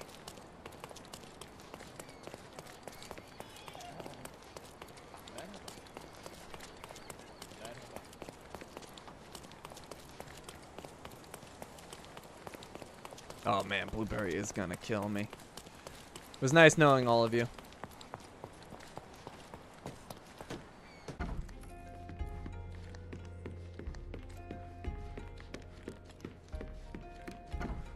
Were we correct? I accuse you, Paul. Did it feel good killing Theodore Gilden after the humiliation and threats? What? I thought you were blaming Goliath for that. No, I think you killed Theodore Gilden. Goliath is, unfortunately, a victim of circumstance. I'm far better than to kill Gilden. Believe me. I found your dart. You see, I managed to capture the elephant. Goliath had a dart stuck in his hide, similar to the ones that you used to kill rodents. My guess is that you used Goliath. A dart can kill a mouse or human, but for an elephant, it's not enough. Strychnine is a powerful stimulant and convulsant. Once the drug was in the bloodstream, Goliath became extremely agitated and so blinded by the flow of energy that he killed his owner. And my dart is responsible for that. I'd rather use my hands. Yes, there would have been fewer variables, but after the attack on you, your condition didn't allow for a direct confrontation. So, you used what you had. That's not what happened. Anyone might have the same set of darts as I do. They're not expensive. But not everyone knew Theodore and had access to his property. You were at the crime scene. You were at the crime scene at the precise moment when Gilden died. I was not. I was visiting the doctor after the attack on me. Ah, of course, where no one saw you. That's an inconvenience. But in any case, the person who was there met the rage of the elephant. One was struck by the gate with such impact that they were thrown into the shed. The knife fell out. The bruises on your elbow match the contour of the hole in the shed. But I told you where my bruises came from. And I heard you, but you didn't catch my words. A bosun's knife was found there, a very specific tool commonly used in your field. That's only your assumption. I was never there. I mean, I was, but not when this happened. I understand why you killed him. I can understand why you killed Mr. Gilden. He saw you with his daughter. He checked up on you, yachtsman, smuggler, and a woman. He went so far as to hire some thugs to attack you. Theodore knew your weakness, your career. He forced you into a corner. You're a survivor. You were prepared for the worst, but Theodore surpassed even your worst-case scenario. So you responded accordingly. I've earned everything myself. Every victory, Every trophy, every mangir. I achieved all of it without murder. I don't need to kill in order to win. And you weren't afraid that he would reveal your secret to the owner of the Yacht Club or your competitors? I can control my fear. Trust me, I wouldn't have become a professional athlete otherwise. Arrest Paul, free Goliath.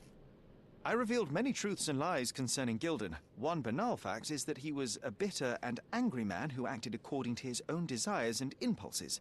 Such people are dangerous, they are unpredictable, and value their own comfort more than anything and anyone. The same as you, Paul. Are you out of your mind? You're a gambler, smuggler, and actor. You indulge your self-importance. Such egocentricity and impulsivity is frightening. I won't allow you to play with someone else's life. You are under arrest. Wait. At least tell Imogen.